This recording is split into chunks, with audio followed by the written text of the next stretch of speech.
Assalamualaikum warahmatullahi wabarakatuh. Selamat sejahtera, selamat malam. Salam Real Reform. Salam bersama kita. Pada malam ini ialah tuan-tuan, kita lepak malam ini dengan Ustaz Wan Ji, kita lepak dengan Faizal Rahman. Setelah pasca penubuhan bersama, tengok Faizal pun tunjuk bersama. Aku ada satu persatu bersama, nak biasakan diri dengan bersama. Penubuhan bersama, tapi malam ni saya tak pakai baju kuning lah. Saya pakai baju merah, ini yang ada malam ni kan. So, kita ni adalah podcast siri pertama dalam apa yang saya dah lama janjikan sebenarnya, politik dan masalah kan. Tapi masalah politik dan masalah kita ni kan. Kerana kita last week kita dah rakam. Tapi ada masalah. Tak apalah. Ada masalah lagi, belajar. Masalah lagi kan. Tak apa. Dah ada hikmah dia tu. Hikmahnya adalah last week tak ada penubuhan lagi kan. This week penubuhan. Jadi banyak benda kita boleh borak sebenarnya. Dan kalau nak cerita je lah, kita mungkin tak banyak sangat sentuh dah cerita-cerita PKR ni. Kuala Selangor terbang dia punya kursi, dia dah bosan saya. Dan bukan tangsut. Kuala Selangor tempat dia tau dia cerita 88 terbang kursi, ambil kau. Kan. Jadi malam ni kita nak bercakap tentang masa depan lah. Iaitu bersama itu sendiri, politik secara umum dan sebagainya. Dan Ustaz Wan Ji kita tak payah kenalkan lah. Ustaz Wan Ji kenal, Saudara Faizal dah dikenali dah. Dan kita nak mengupas mengenai parti politik dalam keadaan kita memakai topi orang politik, ataupun mana parti yang kami berdua ni ahli bersama. Ustaz belum lagi. Bukan belum lagi, memang tak lah. Katanya lah kan. Dulu masa dulu kita semua empat kita ahli PKR. Apa empat? Dulu dengan ni sekarang tiga lah. Abu Hafiz. Lepas tu keluar kita berdua, tinggal ada sayang.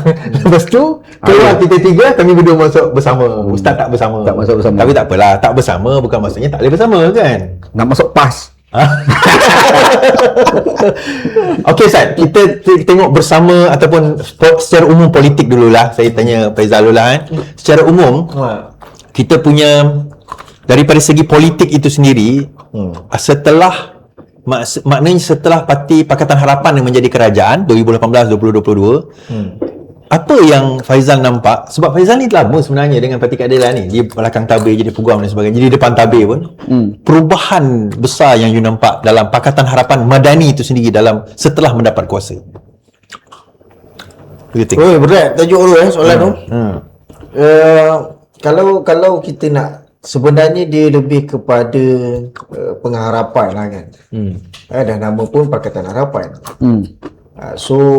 Saya percaya ramai pendukung-pendukung di luar sana, dia hanya ingin melihat dia meletakkan satu harapan yang besar untuk kerajaan. Bila kita mengangkat parti kita daripada peristiwa di jalanan apa semua, so bila dah diangkat menjadi kerajaan, so of course lah kita ingin melihat pengharapan tadi tu, harapan rakyat kebanyakannya berlaku perubahan, kan.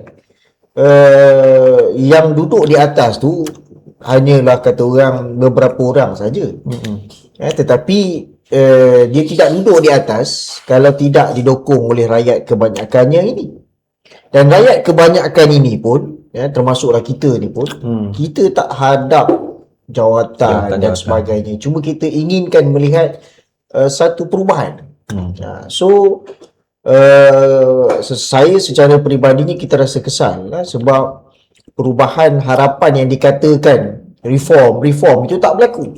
Kita kata reform tak berlaku, tapi dia orang kata dia disagree. Dia kata Faizal Suardi duduk kata reform tak berlaku. Apa tak berlakunya dia sebut ekonomi bila kita sebut reform, kita sebut reformasi, dia satu perkara yang besar.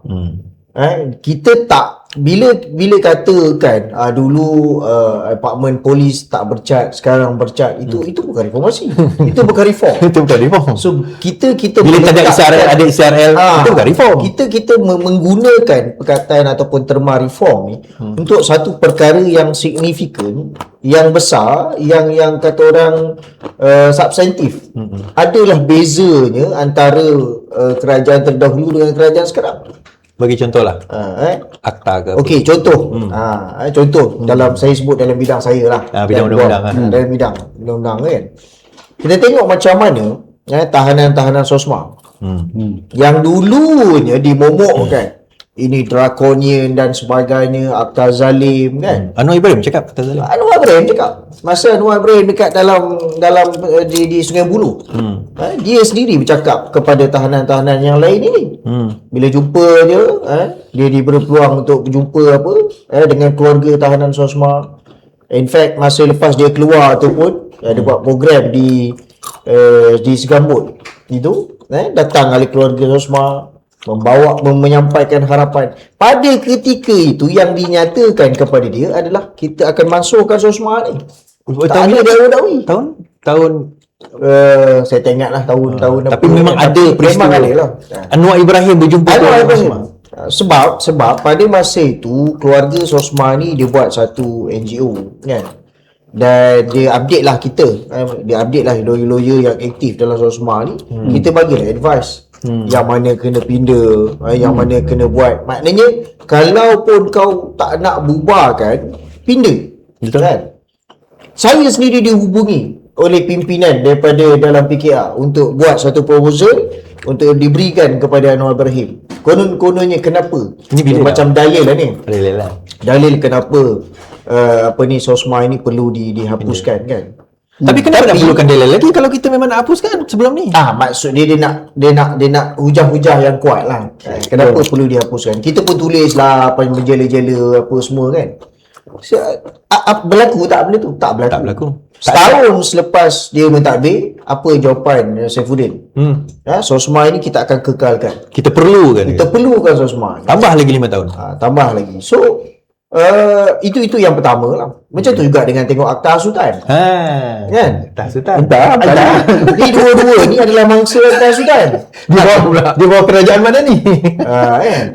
So dan kita tengok mula-mula macam mana dia pusing bila dia kata Akta Sultan ni kita masih perlukan.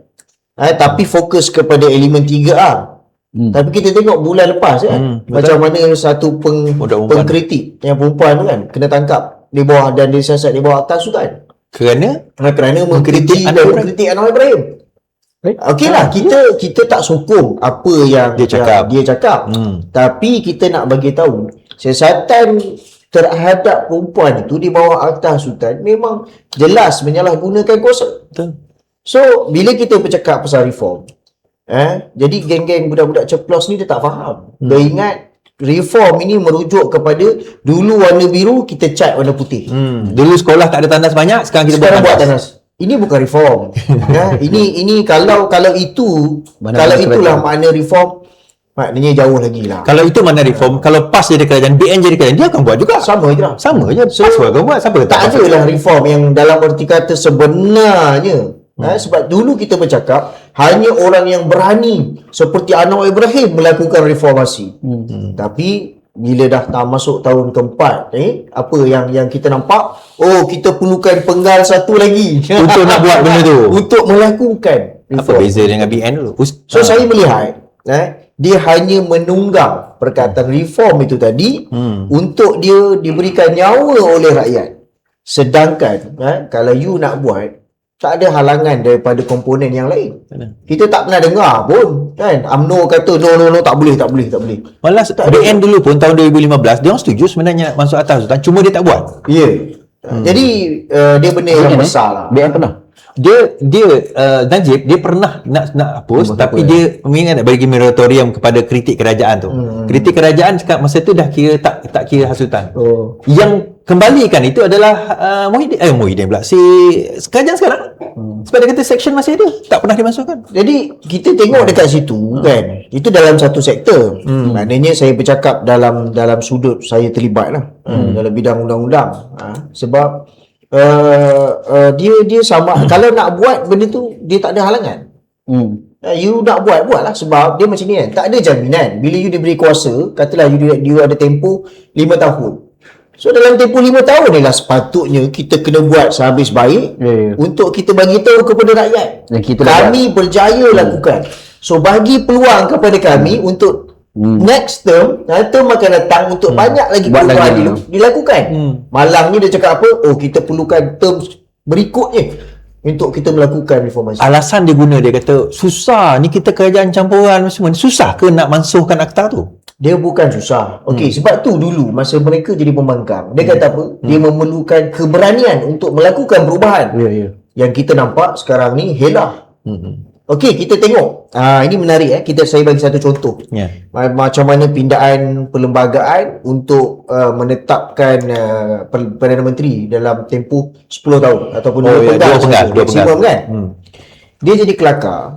Bila orang tanya saya, kita discuss, kita sembang, pada saya itu adalah helah sebenarnya. Helah, kau menunjukkan seolah-olah itu adalah komitmen kita Untuk reform. menyekat kan. Tapi apa berlaku? Penyokong ahli parlimen dia sendiri yang kuat pun tak datang parlimen. Tak datang untuk menyokong usul tu. Dan bila benda tu berlaku, keluarlah naratif. Sebenarnya memang kita nak Anwar Ibrahim kekal selama-lamanya. Dia salahkan siapa? Dia salahkan pembangkang. Dia kata ini salahkan pembangkang. Pembangkang tak sokong. Nampak tak? So pada saya ini satu helah. Dia pertontonkan kepada rakyat, dia begitu bersungguh-sungguh. Dalam masa yang sama, MP yang menyokong katanya penyokong kuat dah ni pun tak datang untuk memberikan sokongan. Padahal kalau tak ada pembangkang pun, sebab dia perlukan 2/3 pindaan. Tak ada pembangkang tak ada pembangkang pun dia boleh lulus. sebab dia dah ada 2/3 ni tadi. So ini pada saya ini satu wayang. Satu helah yang dipertontonkan kepada rakyat. Sebab itu dalam statement kenyataan terbaru YB Ralph tadi dia mengatakan apa? Dia kata rakyat dah jemu. Rakyat dah muak dengan wayang-wayang ni. Siapa pun naik sama je. Parti dinosaur kita panggil. Depan kemain kau bergaduh kan. Belakang kau kat belakang berjumbu. Minum teh tarik kan. Ustaz masa kena akta anak akta hasutan dulu kan, Ustaz kena akta hasutan. Antara yang bersuara masa tu Datuk Seri Anwar Ibrahim. Ya. Cerita sikit Ustaz. Cerita tu. Apa yang dia cakap? Dia masa saya 2 kali mula-mula tu masa era Tun Dr. Mahathir jadi Perdana Menteri di awal tu kan. Nama apa? Tommy Thomas masa 2018. Masa tu masuk dalam penjara dan 3 hari kat dalam Di Kajang. Dia masuk dalam penjara tu kat luar ni dia ada hirup pikuk di luar Vigil bawa lilin. Saya ada kat situ. Saya bawa lilin sekali. Ada. Lepas tu statement media pun banyak keluar. Yalah, saya dalam tu saya tak tahulah. Bila keluar tu saya tengok banyak statement. Antaranya statement daripada Datuk Seri Anwar Ibrahim. Dan pada masa tu kita kena ingat dia bukan Perdana Menteri. Betul. Belum lagi kan. Walaupun di kerajaan tapi bukan Perdana Menteri. Sebab Kak Wan pada masa tu tiba Perdana Menteri. Cuma ada 3 statement daripada Datuk Seri Anwar Ibrahim berkenaan dengan isu saya masuk penjara, isu tu. Antara dia kata hukuman tu terlalu berat. Antaranya. Cuma ada satu statement dia kata undang-undang ni akta ni drakonian. Dia guna perkataan drakonian. Ada kalau Google pun jumpa. Draconian. Dia masih ada lagi Dia belum buang lagi berita tu Ada. Dia belum delete lagi Kalau Google jumpa. Kalau tak silap mesin harian tak silap. Memang ada. Dia buat statement, dia cakap undang-undang itu akta itu adalah drakonian. Jadi yalah, saya ni antara benda yang saya terfikir bila Anwar Ibrahim mula-mula jadi Perdana Menteri, ada kawan-kawan ABIM yang jumpa lah. Dia ada sebut tentang kes saya ni. Masa tu kita meletakkan satu kepercayaan yang tinggi kepada Anwar Ibrahim. Kita kata tak apa, Datuk Seri akan buang ni. Betul. Masa tu lah tengok ni dia pula guna. Malah pernah kan kita pernah argue nak gunakan kata benda tu akan dimasukkan, betul tak? Kita pernah nak cuba guna argument tu, kemudian court kata tunggu masuk lah. Akhirnya tak masuk. Dia tak masuk, bahkan dia guna pula lah kepada orang-orang yang tak sepatut. Yang macam Faizal sebut tadi tu, jadi maklumat baru lah pada saya kan. Rupanya dia digunakan jugalah. Dia gunakan. Sebab masa era sebelum ni sebenarnya memang dia ada kempen Pakatan Harapan ketika itu, maksudnya PKR, Amanah, lepas tu DAP untuk nak masuk akta hasutan. Bahkan beberapa kali saya dijemput untuk program hapuskan akta hasutan dekat Dewan Cina. Ustaz pernah kena jemput? Dijemput. Ini selepas keluar. Dan MSP sebelum tu 2012. okey. sebelum dia jadi menteri lagi lah. Dia jadi Perdana Menteri. Beberapa kali memang anjuran Pakatan Harapan. Dan yang berucap Antara Syamsul Rais, antara yang ucap. Rais, okey. Nur Izzah Nurul Izzah, pun pernah ucap. Kan, atas Sultan. Siapa lagi? Anwar Ibrahim ada kan? Masa tu Anwar Ibrahim tak ada. Oh, tak ada. Okay. Tapi pimpinan-pimpinan pakatan lah. Lim Guang Eng kalau tak silap pun ada berucap. Kan, dalam program buat dekat Dewan Cina. Jadi maksudnya kita nampak itu adalah satu janji hasrat daripada kerajaan memang nak dilaksanakan. Okey, bila Tun Dr. Mahathir jadi Perdana Menteri, bila dia tak hapuskan, kita rasa Tun Dr. Mahathir bukan entiti Pakatan Harapan. Dia ni baru datang. Dan dia pun memang itu akta dia. Dia memang dia itu pendekatan dia yang dilakukan masa dia Perdana Menteri dulu kan. Jadi kita meletakkan kepercayaan itu kepada Anwar Ibrahim. Rupa-rupa bukan sekadar dia tak masuk, dia pergi guna pula untuk selamatkan diri dia kan. Tak kena lah. Kenapa dia nak? Okay, now setahu saya orang yang nak gunakan akta-akta Dikronian, tu dia panggil Dikronian ni, adalah mereka yang tak yakin ataupun rasa macam dia tak boleh menyekap kemarahan rakyat. Saya rasa macam tu ke? Dia macam ni, orang kalau pernah minum benda manis, bila dah kena kecil manis pun dia susah nak berhenti daripada minum kecil manis tu. Kan, jadi bila orang dah pegang kuasa, antara ketakutan besarnya macam mana kalau kuasa tu hilang daripada aku. Apatah lagi kalau aku hilang kuasa memungkinkan aku masuk penjara. Lagi pun masalah kan. Tapi dari satu sudut, kenapa dia gunakan akta hasutan ni? Walaupun konteks salahan tu tertakluk kepada MCMC, akta komunikasi kan. Itulah tujuan akta komunikasi tu dibina. Ya, betul. Yang tak kisahlah kau buat kesalahan komunikasi, so kesalahan tu di bawah akta komunikasi lah. Siasatan tu kan. So kenapa dia gunakan akta hasutan? Pada saya sebagai yang terlibat dalam kes macam ni, sebab bentuk siasatan tu dia berbeza. Bentuk siasatan MCMC ni dia berjalan santai. Sebab satu kesalahan komunikasi kan. Dia bawa akta komunikasi. Akta hasutan ni dia lebih berat. Dan akta hasutan ni dijalankan siasatan ni oleh detektif ataupun pegawai-pegawai penyiasat PDRM berbanding dengan MCMC. Jadi kalau kita tengok yang mana kena bawah akta hasutan ni, memang kita boleh katakan dalam bahasa mudah dia kena torture lah. Kena torture dari sudut mental. Walaupun mungkin sekarang ni dah tak ada sentuhan, tidak ada kata orang pukul dan sebagainya, tapi dari sudut torture mental saya kena. Saya 3 kena. hari duduk dalam tu cukup. So dia berbeza dengan kalau siasatan pegawai-pegawai MCMC. MCMC itu orang biasa. Dia sembang kan. Yang ini bukan sembang, sekali datang mungkin 3, 4, 5 orang. 5 orang. Baling kursi dan sebagainya. 5 grup. Kan. Jadi memang melibatkan polis kan. Jalan singkat untuk menutup mulut pengkritik.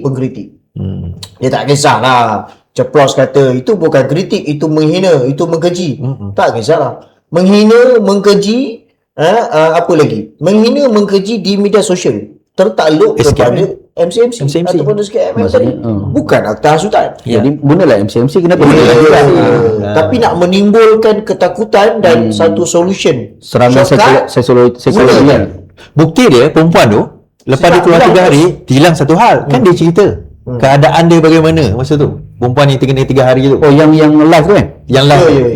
Okey. Dia macam ni tuan-tuan. Tapi live dia tu dia bukan kutuk je, dia hanya kritik Pakatan Harapan ni.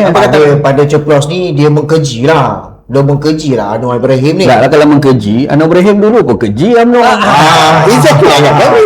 Apa yang tak kata pada Mahathir? Ini keadaan dia. Betul lah kan? Betul saja yang dia tak kata pada Mahathir. Bahkan apa yang dia kata pada Mahathir pada hari ni pun, apa yang dia kata pada Mahathir pada hari tu pun, hari ni dia tak dakwa pun. Betul? Sampai saya contohnya. Sampai sekarang saya ni selalu timbul persoalan. Sebenarnya Mahathir ni rembat ke tak? Sakau tak? Dia sakau. Sakau ke tak? Ayat dia. Ayat Anwar Ibrahim. Sakau. Kita tertanya-tanya. Sakau ke tak? Sebab kita ni benci Mahathir ni sebab apa yang disebut oleh Anwar Ibrahim dulu. Betul. Makan duit, rasuah, macam-macam dia kata. Ni lah apa lah. Bilion-bilion kan. Tapi tak ada pula pendakwaan. Satu kes pun tak ada. Tak ada. Dan sekarang kita pun confuse. Ke Anwar Ibrahim ni dulu dia cakap Anwar Mahathir makan ni, ke Mahathir tak makan? Maka timbul persoalan lah. Betul ke Anwar Ibrahim ni? Dia dua lah kan. Tun Mahathir dan juga Tun Daim. Daim. Daim. Sampai sekarang ni tak ada apa-apa pertuduhan sakau dikenakan. Kepada Iman, kepada Daim? Tak ada. Tak ada. Yang ada tu adalah tentang kegagalan declare harta kepada LHDN. HDN tu tak berbeza. jenayah. Berbeza. Bukan sakau lah. Bukan sakau. Kita duk tunggu lah ni. So, jadi kita tengok bila dia mula, kita katakan pada saya lah, kita nampak dia dah mula desperate. Dia nak stop kata-kata pengkritik ni guna Akta Sultan. Berjaya tak? Berjaya. Senyap dah orang tu. Dan kita tengok apa yang berlaku sehari dua ni. Melalui mulut Kamil Munim. Yep. Yang konon-kononnya menyentuh tentang kebimbangan NGO. Ya. Yang Mandiri. mandiri. Yang konon-kononnya untuk menjatuhkan kerajaan. Demokrasi inilah. Kita pelik dekat sini.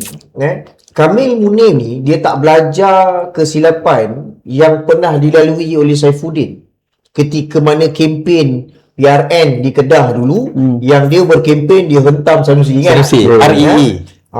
Dia kata macam-macam lah kat Sanusi ni kan, REE lah apa semua ni. Walhal dia nak tunjukkan lah dia Menteri KDN, dia tahu lah kan. So dia pun sebut.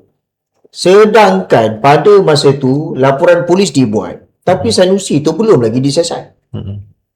Dan kalau betul dia ada ambil RE, tangkaplah. Tangkap lah. Dan sampai ke sudah dia tak tangkap dan dia tak dituduh pun. Dia kena saman pula fitnah. Dia kena saman fitnah. Dan dia kalah. Kalah 700,000. So sekarang ni Kamil ni dia mengulangi skrip yang sama. Okey, sebelum pasal Kamil saya baca kenyataan dia so that lepas kita nak ulas ni. Memang betul nak akarah tu, cantik pula dia masuk situ kan.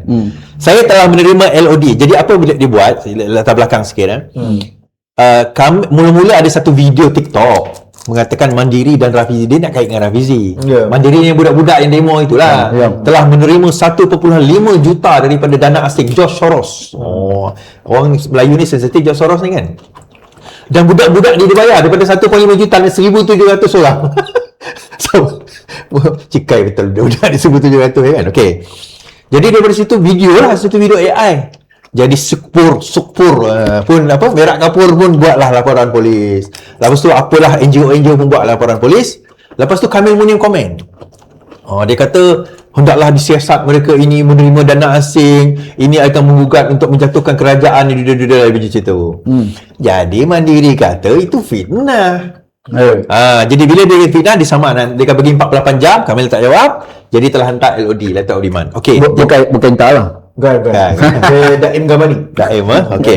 Jadi Kamil pun mengeluarkan satu kenyataan hari ini. Okey, kita akan ulas benda ni sebab dia menarik. Apa yang saya baca ni?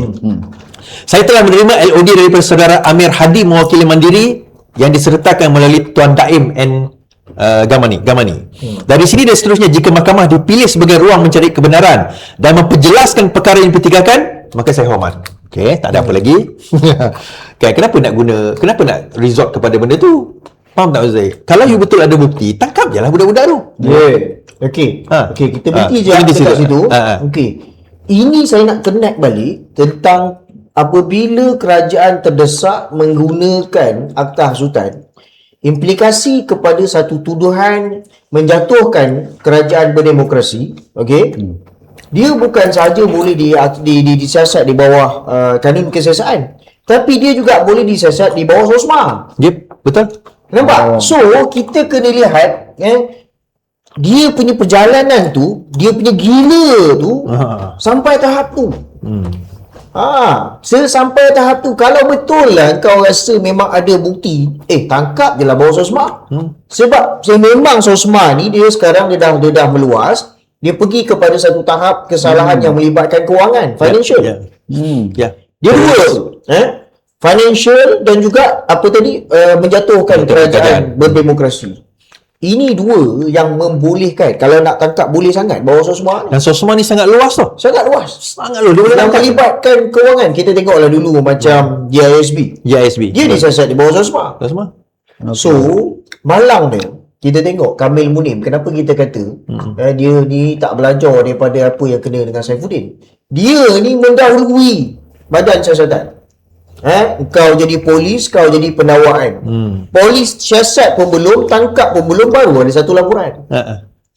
Jadi pada saya betul lah apa yang Amir ni kata, itu satu tuduhan jahat, itu satu fitnah. Betul. Dia nak buat satu naratif supaya ceplos-ceplos dekat bawah ni, ceplos-ceplos PKR Tuduh Rafizi. benda tu, tuduh Rafizi dan juga tuduh Mandiri ni. So ini yang kita katakan kau salah guna kuasa. Dan Mandiri dengan Rafizi tak ada kaitan. Tak ada kaitan. Bila dia elok-elok dia tak ada kaitan. Dia dah jadi member lah. Dah halang-halang aku tuduh dengan kau. Kan? Sebab saya kenal Amir Hadi ni. Oh, kenal? Amat kenal. Amat kenal? Tak kenal. Dia dulu kan apa suaram dia terlibat kan. Banyaklah kali, beberapa kali lah dia telefon. Kadang-kadang kita minum teh macam tu lah. Lepas tu memang kita tahu lah. Memang kita tahu dia bukanlah satu kepala dengan Rafizi pun. Ya, betul. Macam mana boleh libat pula?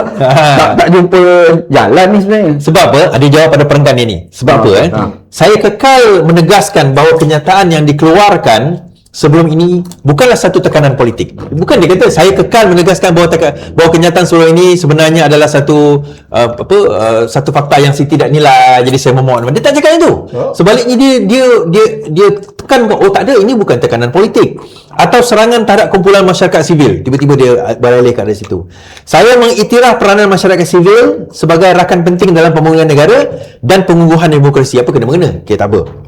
Seterusnya, apa yang dibangkitkan adalah tanggungjawab. Apa yang dia bangkitkan tentang video AI palsu yang tak ada fakta itu, dia kata adalah tanggungjawab untuk mendapatkan penjelasan terhadap dakwaan khusus berkaitan penyelewengan yang telah tersebar kepada umum. Tak apa. Tak kena kan? Sebab saya tahu daripada statement tu. Sebelum tak pernah tahu pun. Jadi tak tersebar pun. Tak tersebar. Dia jadi kelakar. Kalau kita perhalusi, ayat tu lah digunakan Saifuddin dulu masa dia dedahkan RE dia kaitkan dengan Sanusi. Okey, dia begini tau. Okey, step dia, orang buat laporan, biarlah polis siasat. Kan? Kenapa yang kau beria-ia ni menekan, kena siasat lah, laporan dah buat kan. So biarlah siasatan lakukan. Betul. Sepatutnya kalau orang tanya pun apa komen saudara tentang laporan polis yang dibuat, kita biarlah proses siasatan berjalan. Ini polis baru hari pertama, hari kedua kan, kau beria-ia nak mencari kebenaran lah apa lah. Dan tadi yang disebut tentang masyarakat sivil itu sebenarnya dia kena bantai dengan bersih. Mantan-mantan pengurusi bersih ni bantai dia balik. Dia kata, Kamil, kau ni buta sejarah. Dulu masa PKR jadi pembangkang, inilah antara yang diperjuangkan apabila kerajaan menekan NGO-NGO. Argumen yang sama, poin yang sama, pada masa tu kerajaan kata NGO-NGO ni menerima dana daripada luar. Betul. PKR pun pernah dituduh. Nampak? Betul. Yang keluar dalam website tu? Macam-macam gambar keluar. Macam mana dana luar masuk kepada PKR dan sebagainya. Jadi pemimpin bekas pemimpin bersih labelkan Kamil ni sebagai buta sejarah. Jadi pada saya ini menunjukkan betapa desperate-nya kerajaan yang pada dia ini bukan satu intimidasi politik. Mengarut Dia kemudian dia tambah sepanjang ini juga kami sering diserang. Okey. Dia nak jadi play victim pula. Tadi kan dia kata sekarang dia nak play victim. Kami pun kena serang. Kami sering diserang, digambarkan seolah-olah sebuah rejim yang zalim serta menindas. Namun hakikatnya ruang untuk Mandiri dan pelbagai organisasi masyarakat sivil terus bersuara, mengkritik, malah menyerang sama ada pemimpin maupun institusi negara tetap terbuka dan tidak pernah dihalang, bahkan jauh lebih baik daripada rejim pemerintah sebelum ini. Dia kata dia sama tu. Dia tak masuk. Dia nak start. Kalau dia kata kami dulu dikritik, teringatlah apa yang disebut oleh Dr. Mazhar kan, Mufti Place. Dia kata kalau tak nak dikritik, jangan jadi kerajaan. Simple je. Ini rakyat kritik yang disebut oleh bersih, masyarakat sivil timbulkan kerisauan tentang isu Azam Baki, tentang isu mafia corporate. Instead of kau address isu-isu ni, kau pergi tai chi pula. Laporan terima dana hasil. So ini pada saya kami tengah merengek-rengek. Lah. Tapi itu satu. Sebenarnya apa yang dia dikritik hari ni adalah seperti mana dia mengkritik kepada kerajaan yang melaksanakan perkara yang sama. Betul. Contoh SOSMA contoh. Dulu dia orang lah kritik. Hari ni dia orang buat, kita pula kritik. Sama je. Sama je. Jadi kalau benda tu sama, dia macam ni. Dulu kau kata kau takkan buat, maksudnya you gonna do the opposite. Kan? Itulah reform. Itulah reform sebenarnya. Jadi bila kita bercakap soal parti keadilan ini, parti keadilan ini, kita kata cerita BNA, kita cerita Pakatan Harapan, adalah parti yang sepatutnya bukan sekadar boleh dikritik, harus dikritik. Rakyat wajib mengkritik. Itulah sebenarnya parti keadilan asal. Wajib rakyat mengkritik ni sebab kita bukan Tuhan. Kita bukan Nabi yang ada terima wahyu kan. Wajib kita kena kritik. Saya antara sebab masuk PKR awal dulu semangat demokrasi. Tapi hari ini Bukan sebab Izzah. Izzah tu mungkin ada sikit kot. Alamak, apa punya soalan dah. Ustaz jawab juga. Admin tolong jangan angkat Apa punya soalan? itu kami Sabar. Dia masyarakat penyokong ni dia masih lagi terkejut. Individu penting di belakang Izzah yang menyokong Dia nak buka tiba-tiba lari keluar daripada PKR. Dia tak tahu betapa pentingnya Mamat ni. Dia tak tahu. Dia Orang tak tahu. Ustaz Ustaz Anji, Dr. Anji tak boleh lari, dia kena jawab malam ni. Bahkan keluar lagi awal pada televisi. lagi awal dari Iswardi. Ni. Lagi awal. Jadi sebenar tahu. Jadi sebenar kita jawab yang itulah sebenarnya. sebenarnya Ya. yang semua keluar ini ikut Ana. Sudah Wanji. tak apa yang nak tahu. Tanyalah spesifik. Tadi kan orang ramai tak tahu. Yang duk kata kita pengikut setia Izzah. Dia tak tahu sebenarnya sejauh mana, sedalam mana peranan Dr. Wanji ni. Apa je penasihat, strategis, Penulis skrip, penulis dia punya ucapan, membetulkan, Pelukis kartun. Yang paling penting dia adalah pemikir dalam mencorakkan kemenangan Izzah di dalam pemilihan terakhir. Lepas ni gigi hiruk serang aku. apa nak takut? Nanti tanam. Dr. Wanji kena explain. Okay. So for yang kali ni jangan tiba-tiba ada masalah teknikal Dia kena explain. Ustaz Dr. Wanji kena explain. Kenapa dia keluar? Saya nak cerita kenapa saya masuk PKR. Saya masuk PKR ni sebab demokrasi. Tapi hari ni bila jadi kerajaan yang dalam perjalanan membunuh demokrasi ni PKR. Okey, bilang balik itu dah. Saya masuk PKR dulu sebab semangat demokrasi. Tapi pada hari ini yang jalan usaha dalam perjalanan menuju untuk mematikan demokrasi itulah PKR. Dalam air. Kenapa? Yalah, kalau masih meneruskan Atta Sultan, orang yang mengkritik Pakatan Harapan pun ditangkap atas Atta Sultan, itu adalah jalan-jalan menuju kepada pembunuhan terhadap demokrasi. Bahkan masa Pakatan Harapan belum jadi kerajaan pun pada ketika itu, antara tajuk-tajuk yang dibangkitkan dalam mengkritik Atta Sultan adalah pembunuhan terhadap demokrasi. Sebenarnya perkataan pembunuhan terhadap demokrasi ni bukan datang daripada saya, datang daripada pimpinan PKR juga. Siapa antaranya? Banyak. Atta Nurizzah pun dia cakap Atta Sultan ni membunuh demokrasi, hak kebebasan untuk kita bersuara. Pimpinan PKR ramai dia cakap macam tu. Tapi kalau macam inilah kerajaan dia, makanya saya tak menyesal lah saya keluar PKR. Sebab kita masuk tu pun antara semangatnya lah demokrasi, hak kebebasan bersuara. Tapi saya hantar keluar selepas Izzah menang. Tak apa masalah. Apa masalah? Jadi itu yang orang terpinga-pinga. Kenapa Dr. Wanji keluar meninggalkan Izzah? Dia soalan yang kena jawab ni soalan bukan akil. Kenapa? Soalan kena jawab. Izzah dah menang. Okay. Kenapa tinggalkan? PKR kerajaan. Ambil lah ghanimah kat situ. Kenapa nak tinggalkan? Apa sebab dia? Apa ambil ghanimah pula? Ambil lah ghanimah. Apa salahnya? Halal. Tak ada, jawapan simple lah, sebab Farhash lah. Sebab Farhash? Anwar Ibrahim selama mana dia percaya Farhash, aku takkan masuk PKR. Okey, ini lagi menimbulkan Persoalan bangkit.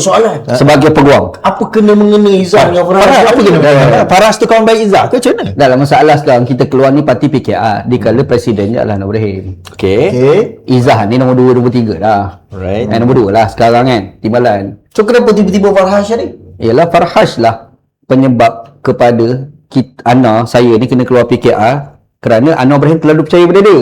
Anwar kata dia Dia merosakkan sistem parti ni dan dia Anwar deny. Dia kata itu pembantu lama saya. nafi memang boleh nafi. Orang berak tepi jalan. Maknanya Dr. Wan G ada lebih daripada itulah. Ada maklumat lebih daripada itulah. Anwar bukan semata-mata. Tapi apa yang Rafizi cakap tu pun yang tu lah sebenarnya. Okey. Jawapan selamat tu dah. Okey, dia sama tapi kita boleh korek lagi. Jadi betul lah Pak Rafizi cakap tu. Betul. Berdasarkan maklumat saya. Jadi maklumat yang berbeza lah, sumber yang berbeza. Okey, untuk maklumat Masa dan ketika yang berbeza dengan Masa Rafizi. berbeza. Okey. untuk maklumat tuan-tuan dan Dan puan-puan. sumber tu pun datang daripada kerajaan. Okey. Boleh didedahkan? Tak boleh? Biar orang kerajaan je lah. Okay, jangan. Cuma saya nak beritahu kenapa. Okey, kalau Rafizi cakap, Iswadi cakap, Raizal cakap, boleh kamu kata kita ni macam-macam. Tapi sekarang ni Ustaz Wan G ni dulu, kami ni dua kan memang berbeza dalam pemilihan parti. Tu maklumat tuan-tuan, saya dan Faizal seperti dia ketahui adalah geng hero. Ustaz ni geng damai. Tak ramai orang tahu, tapi walaupun geng damai, kami ni kawan. Kita ni ruah insya-Allah kan sampai Dia lebih kepada akhirnya yang mentautkan cerita ni adalah kebenaran. Betul. Betul tak? Tapi aku nampak ada 1001 bintang dekat muka yang masih belum terluah. Inilah masanya. Luahkan. Sebab orang sekarang dia masih lagi Ni masalah bukan laki. Bukan lagi. Masalah bukan laki. Tak, yelah. I mean, Farhash tu terlalu simplistik sangat lah jawapan itu kan. Apa benda besar yang okey kita tak nak Tapi saya percaya satu benda lah. Kalau sekiranya Anwar Ibrahim tu sepenggal, mungkin apa yang saya tahu ni akan terbongkar juga, dan membongkar itu adalah pihak kerajaan sendirilah. orang lain lah yang kerja. Kalau dalam sekiranya- kerajaan lah. kerajaan sendiri akan dedahkan, Bukan orang politik lah. bukan orang politik. Dan benda ni benda yang besar Besar.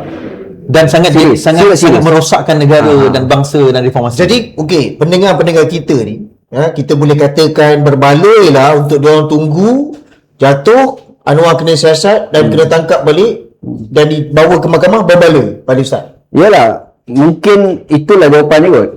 Berbaloi. Berbaloi lah. tapi Rasanya lah, saya berpandangan kalau sekiranya Anwar Ibrahim tu sepenggal, mungkin benda ni akan bising. Yang mendedah tu bukan orang politik dah. Yang mendedah tu adalah orang kerajaan sendiri. Maknanya mungkin pasukan keselamatan? Mungkin. Mungkin. okay. Dan Mungkin. Itu menariknya sebab kita kata dia depends kepada siapa kerajaan sebelum ni, lepas ini, dan adakah mereka bergabung, which membawa saya kepada satu point, iaitu kemampuan Parti Keadilan Rakyat, specifically Pakatan Harapan dan Madani as a whole, untuk nak mengekalkan momentum kemenangan di dalam PRU yang akan datang, which bukan mungkin akan berlaku dalam bulan 10 ni.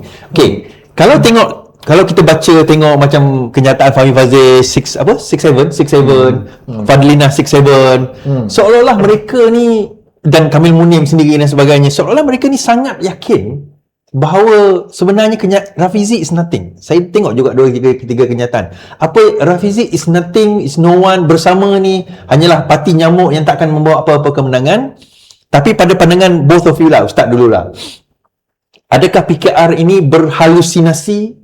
Tak lah, kalau sekiranya apa yang Rafizi bangkitkan sehingga tubuhnya parti bersama ni adalah nyamuk-nyamuk, dah kenapa korang kena respon? Itu ni kau gelabah sangat ni, apa hal? Sangat gelabah. Bahkan kalau kita tengok dalam ucapan Anwar Ibrahim dalam convention semalam Semalam tu cara dia cakap tu lebih kepada sinis kepada Rafizi tu. Bukan semata-mata datang daripada daripada Anwar Ibrahim, bahkan Mak Sabu. Kan dia cakap nak kawan kita kawan, nak lawan kita lawan. Tak, sebenarnya kau sini siapa ni? Kau nak merujuk pada siapa? Bukankah Rafizi sendiri buat statement, dia kata amanah pun amanah lah. Yalah, kita lawan lah. Lawan kan. Jadi maksudnya kau anggap dia nyamuk pada mulut kau, tapi hati kau dia ni gajah kot.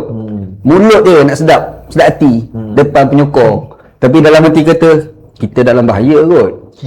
Dia kadang-kadang kemenangan tu pada kekuatan, tapi kadang-kadang pada kelemahan. Kekuatan musuh atau kelemahan kita. Saya rasa Ustaz ada tulis satu artikel tau, bijak, bodoh, malas, rajin. Boleh saya Ustaz? Ya, sebab pengalaman kita duduk dalam PKR kan, Parti Keadilan, kuasa Tuhan ni duduk dekat pos bahagian strategi. Oh, Ustaz kan main strategi. Ada strategi. Cakap dah tadi. Gila. Kita duduk, bagi kita tengok. Cuma ni bukan kita bahagian orang buat keputusan lah. Kita hanya masuk meeting, dengar orang bincang. Lepas tu orang minta pandangan, kita bagi pandangan.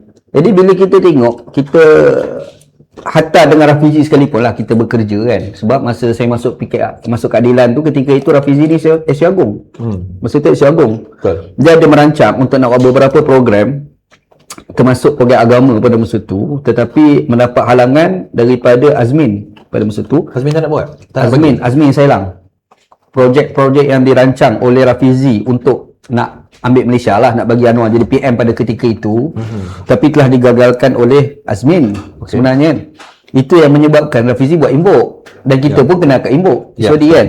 Situ lepas tu saya terlibat dengan Imbok, sebab Rafizi kata bahagian segmen agama ni Ustaz kena ambil. Kita buat The Usrah Show pada masa tu. Iswadi datang 2-3 kali dia kan. 3 kali kan dalam program tu. Jadi kita Wahabi tak Wahabi semua. Situ lah kita cerita, kita bersembang kan. Lepas tu maksudnya Rafizi tu kita tengok cara dia bekerja. Kita tengok cara dia bekerja. Dan sebenarnya bukan kita tengok Rafizi je bekerja, kita tengok juga orang-orang lain yang dalam parti bekerja. Sebab tu saya simpulkan kalau ada 4 jenis manusia tu.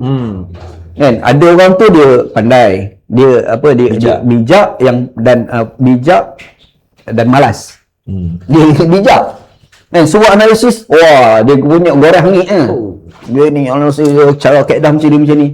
Tapi tak buat, pemalas nak mampus. Rupanya habis-habis sembang kedai kopi je. Dan sebenarnya orang macam ni agak ramai juga dalam keadilan. Agak ramai.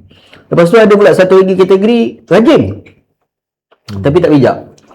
Yang ni lazim sangat berlaku di kalangan pemimpin-pemimpin yang pegang jawatan. Dia rajin tapi dia tak bijak. Rajin gila buat kerja kan. Sampai kita kata yang terbaik ni smart work. Kerja smart. Kerja sikit tapi untung banyak. Macam tu. Sampai kita tak pasal tegur macam tu lah. Kalau kita buat keputusan macam ni penat banyak ni. Padahal kita boleh buat kerja sikit tapi untung banyak. Ya, betul. Maksudnya ada orang tu dia rajin tapi tak bijak. Tapi ada satu lagi kategori, dia rajin dan dia bijak. Orang tu saya nampak Rafizi. Saya tak nampak orang kedua. Minta maaf lah, bukan. Dan saya bukan baca bersama Terasa Aizah ni.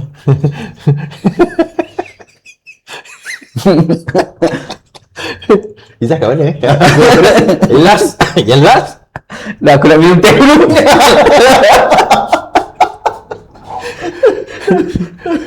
Jangan sebut nama Izzah balik, saya terasa.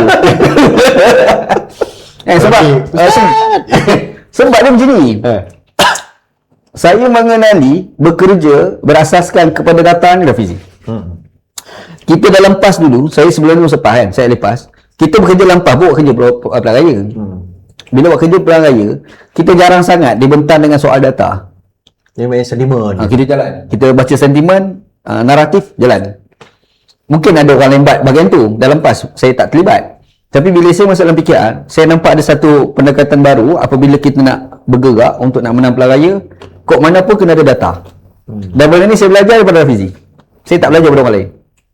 Sebab tu saya kata, dia bijak. Lepas tu, dia tahu data ni sentimen macam ni. Data ni sentimen macam ni.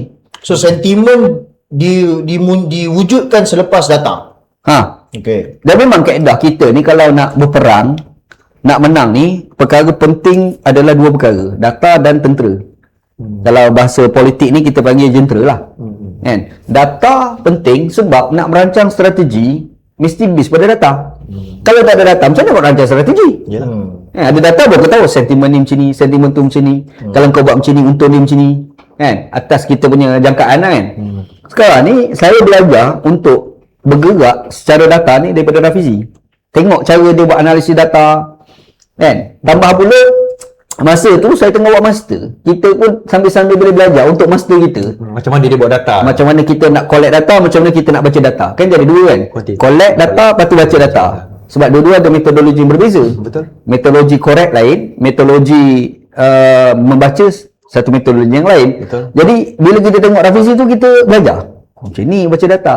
Dan itu memberi kesan kepada master dan PhD saya. Itu tak nafikan lah. Sebab kita tak nak terfikir soal data. Betul. Maknanya sumbangan Rafizi kepada master dan PhD besar lah. Ada ke sana. Tak banyak pun Sikit ada. lagi lah, sikit lagi. Sikit lagi bersama. Memang tak lah. Memang tak lah. Yalah tunjuk bersama ni kan. Macam tu juga lah. Itu tu juga Ustaz. Dah aku nak baca supaya kena. Jadi Rafizi ada tu. Lepas tu Rafizi ni bukan semata-mata dia ada bijak data tu. Sebab dia ada data. Lepas tu dia cuba nak create naratif based kepada kesesuaian tempat. Berbetulan tu. Kalau dekat Penang, apa dia punya sentimen. Kalau kat Kelantan, apa sentimen. So dia spesifik kepada tempat itu. Macam tu kan.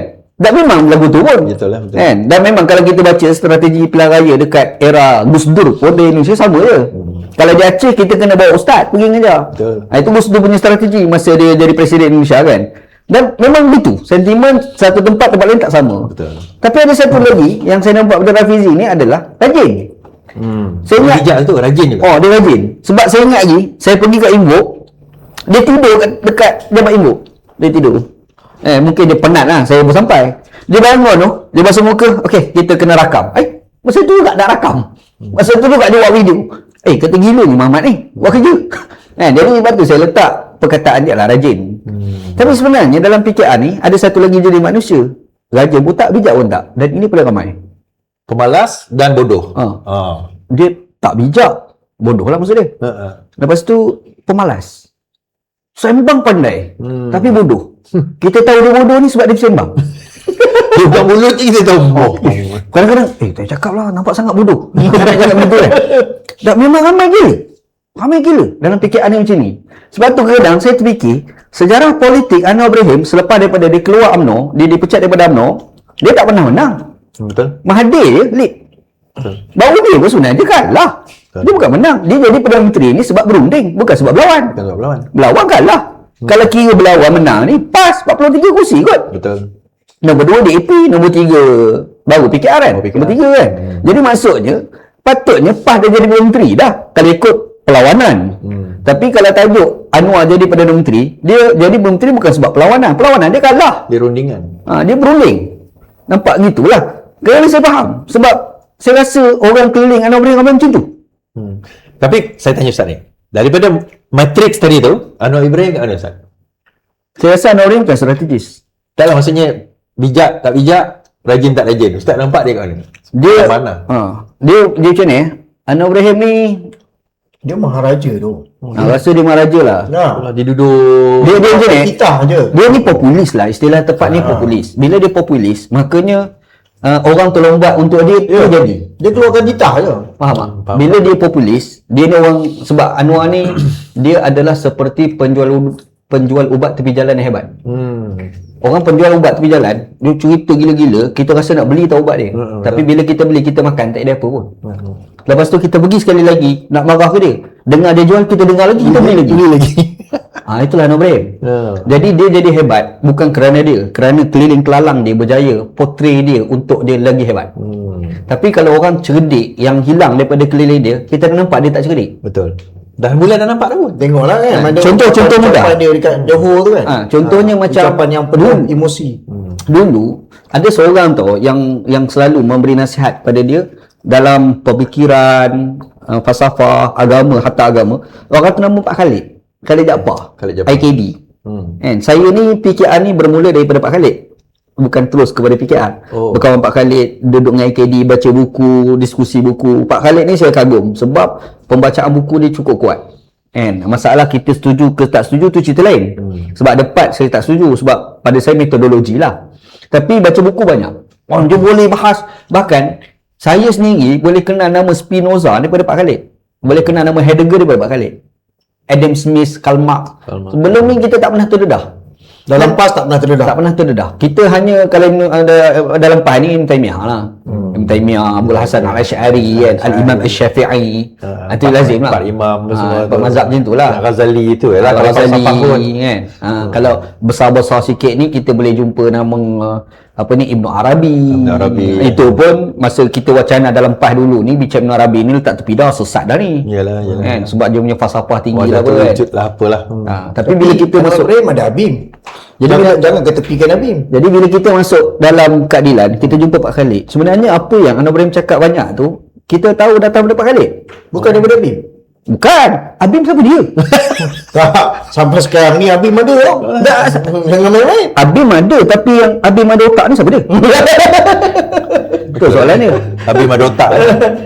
Nah, Abim ni Panas. Kau tak berfungsi ke? Macam mana? Maksimum tu. Maksimum. soalan dia. Siapa dia yang Abim kaki baca buku yang boleh brief Anwar Ibrahim, benda yang Anwar Ibrahim cakap tu? Pak Khalid je yang ada kemampuan. Okey, Pak Khalid ikut Azmin. Oh, dia Pak Khalid lompat. Pak Khalid ikut Azmin masa langkah Sheraton. Dia ikut Pak Azmin. Semenjak itu cuba kita tengok Anwar Ibrahim cakap. Betul. Tak power tau. Dia cakap naratif agama tak power. Dia ulang-ulang benda yang sama. Pasal nak? Sebab dia tak ada tukang baca buku untuk dia dah. Ingat tak dulu dia cakap pasal apa? Kristian apa tu? Ashabul Kahfi. Ashabul Kahfi. Kristian. Oh, cukup tergelincir. Ustaz lah bantai tu.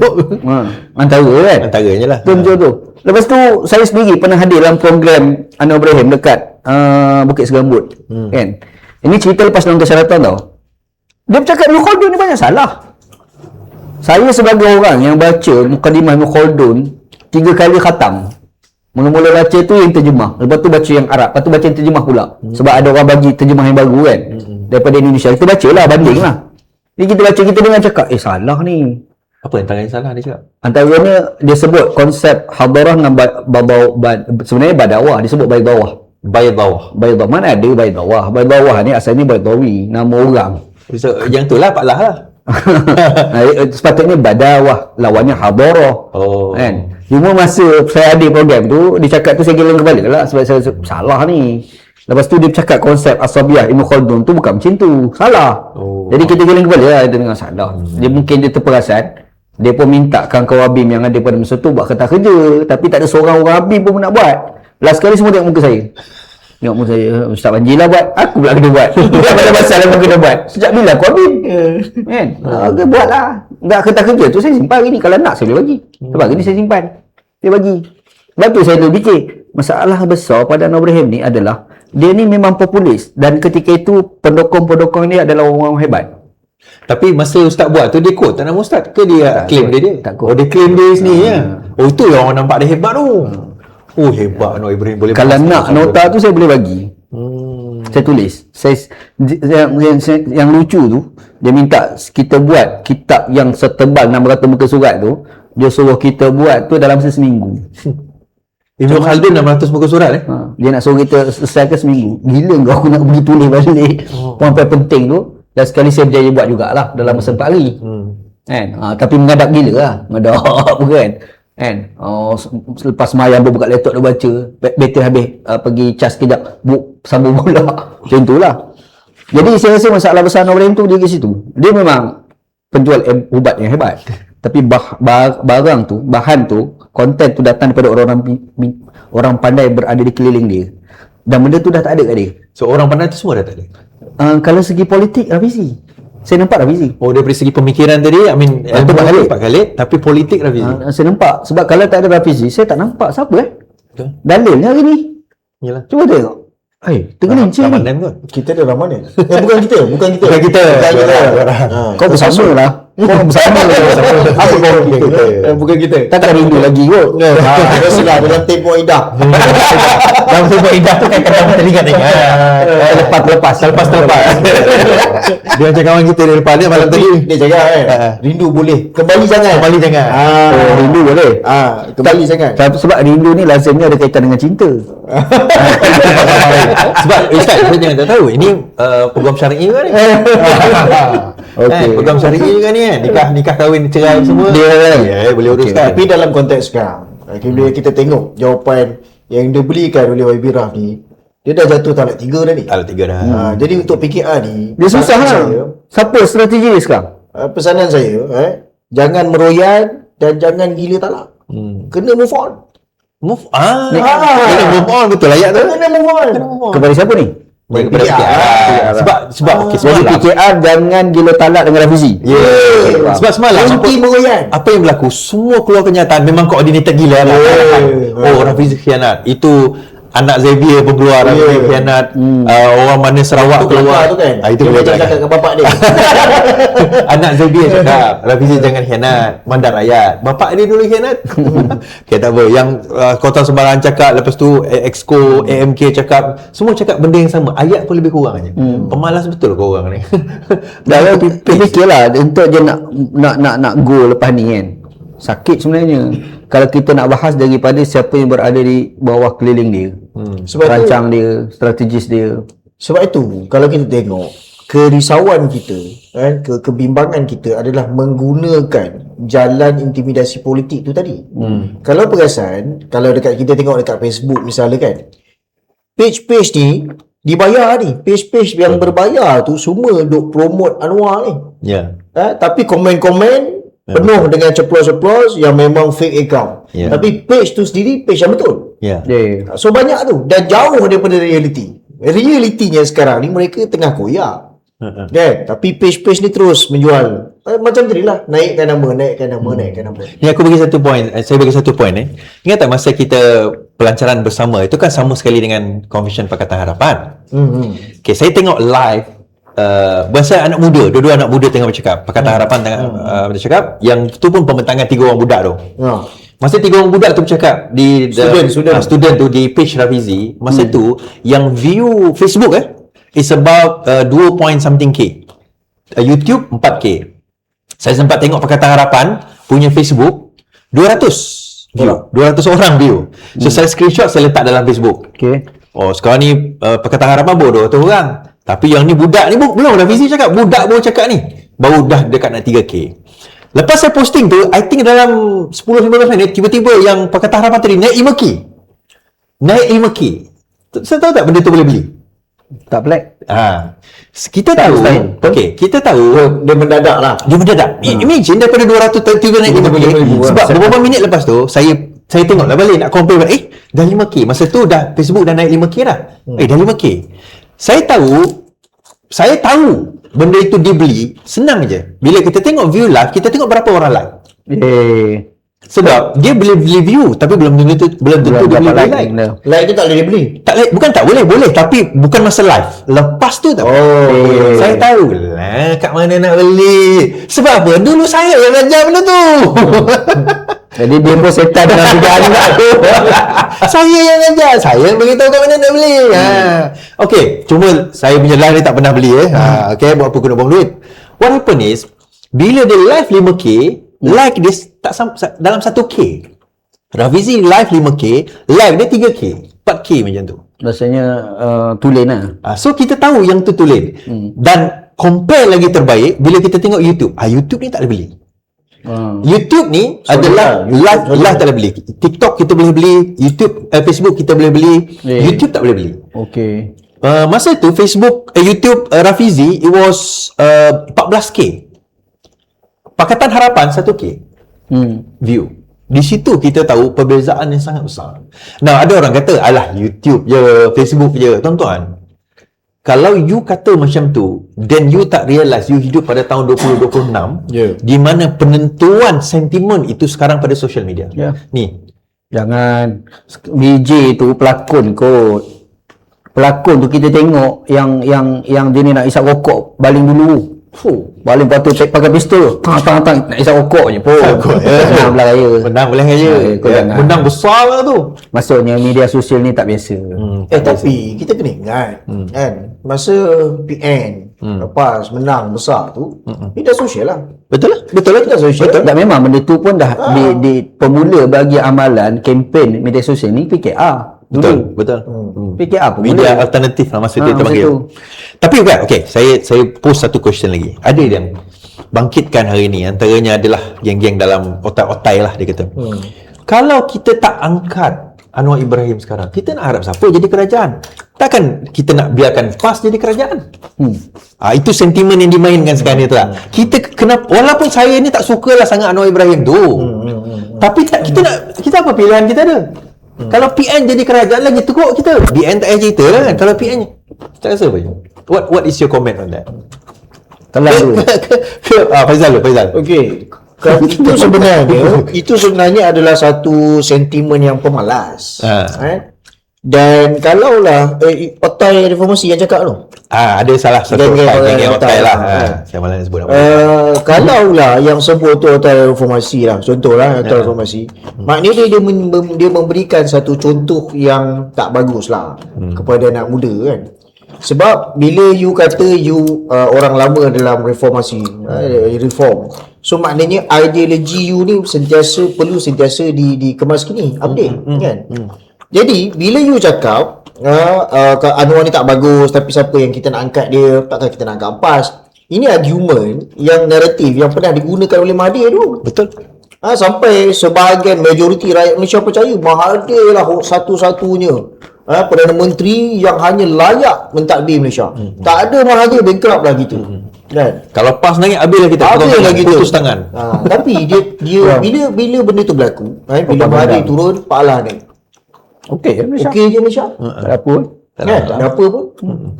Pak Lah turun, lepas dia desak, dia asak, Najib naik. Okey je. Macam ni. Sampai berlaku MDB kan. Maknanya saya nak kaitkan sentimen tu digunakan oleh Mahathir sekian lama. Dia naikkan Pak Lah, lepas tu dia tak puas hati, dia hentam sampai orang diturun. Memang goreng. Dia naikkan pula Najib. Sampai satu masa dia tak puas hati, dia hentam, dia turun Najib, naik orang lain kan. So the thing is yang kita kena faham dan kita kena percaya adalah dunia ini, Malaysia ini kata orang dia running kan? Dia berjalan oleh engineer yang sebenarnya tanpa didendang adalah penjawat awam. Betul. Kan? Yang duduk dekat PMO tu, politician ni berapa kerat je. Yang duduk dalam Kementerian Ekonomi ni, kepala-kepala politician ni berapa kerat je.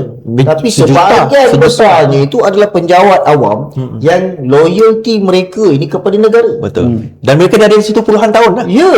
So they run the country without you. Ya. So maknanya dia kalau dia orang kata ahli politik ni dia boleh mengubah direction sikit atau menentukan direction baru. Tapi paling kurang worst case scenario adalah business as usual lah. Betul. Macam sekarang lah. Business as usual. Sebab apa? Kesetiaan penjawat awam yang paling tidak 15 tahun, 20 tahun dekat situ, lebih lama daripada Anwar Ibrahim yang baru 3 tahun. Dia setia pada you, betul, as a Prime Minister, tapi kesetiaan dia tu mengatasi dan lebih kepada negara. So bila tiba-tiba orang politician ni datang kan, yang baru 3 tahun, tak ada Anwar Ibrahim, negaranya bankrupt. Bang, Anwar Ibrahim baru mencipta sejarah. Mencipta sejarah Perdana Menteri yang menaikkan harga diesel paling tinggi berbanding Perdana Menteri yang lain. Jadi kalaulah kenaikan yang paling tinggi berlaku zaman Anwar Ibrahim, dia jangan pandang rendah tidak ada pemimpin lain yang mungkin boleh yang lebih hebat daripada Anwar Ibrahim. Dia dekat Malaysia ni yang cerdik bukan Anwar Ibrahim je. Dia rasa dia paling cerdik lah. Tak masalah orang pun. Kenapa dia merasa dia paling cerdik? Orang pun kadang melihat Anwar Ibrahim yang cerdik. Tak, sebenarnya banyak orang yang jadi pemimpin hebat lazimnya bermula dengan peluang ya. Bila tidak diberi peluang, orang tak nampak dia hebat. Contoh saya simple dia. Tun Guni Aziz ni 1990, sebelum itu orang tak kenal dia. Betul.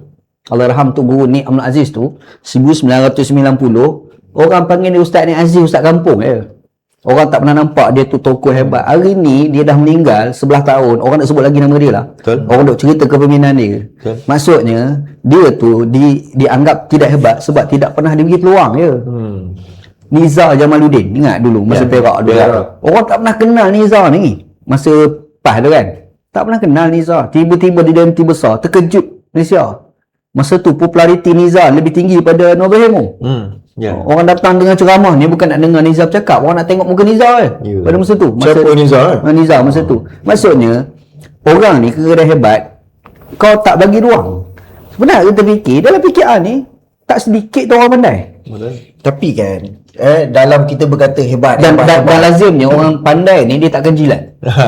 Dia takkan lah. Lazimnya. Tapi cuma kita fikirlah kan, dalam pada kau bijak takkan kena check mat teruk dengan revisi. Kan? You gagal detect move yang Rafizi cuba lakukan. Sebab tu kita kata kalau orang yang bijak, bila dia tengok dalam rumah dia ni, ni ada anak-anak ni, kau bunuhlah anak-anak ni.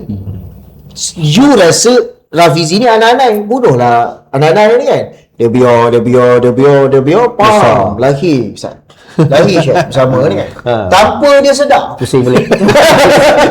Tanpa dia sedar. So dekat mana bijak dia? Betul. Dia tak tahu pemanjangan itu. Ya, dia tak tahu.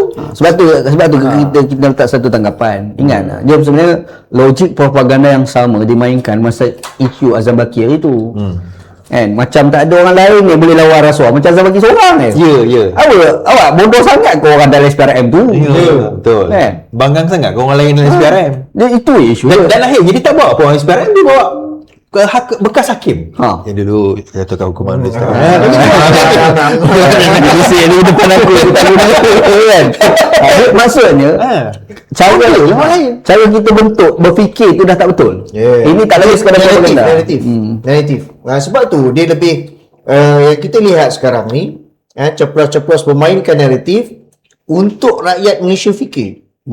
Negara kita akan lagi jahanam tanpa Anwar Ibrahim. Tapi sebenarnya kalau tanya saya secara peribadi, apabila geng-geng Anwar Ibrahim dia main naratif itu, siapa lagi selepas Anwar Ibrahim kalau tidak Anwar Ibrahim? Contohlah kan. Siapa lagi? Bermaksud dia dah berubat Itulah ubat dia last. Kalau kau ada teori propaganda yang power, kau takkan bangkit naratif ni. Betul. Kenapa naratif ni dibangkit? Maksudnya dia dah diubat. Dia macam orang asma tu, ubat tu nak habis. Bermakna kalau dia tak ada kalau Anwar Ibrahim tak jadi kerajaan ataupun meninggal dunia atau apa-apa lah yang berlaku lepas ni, dia orang dah tak ada orang lain dah. Orang lain. Dia dah tak ada orang lain kita kata.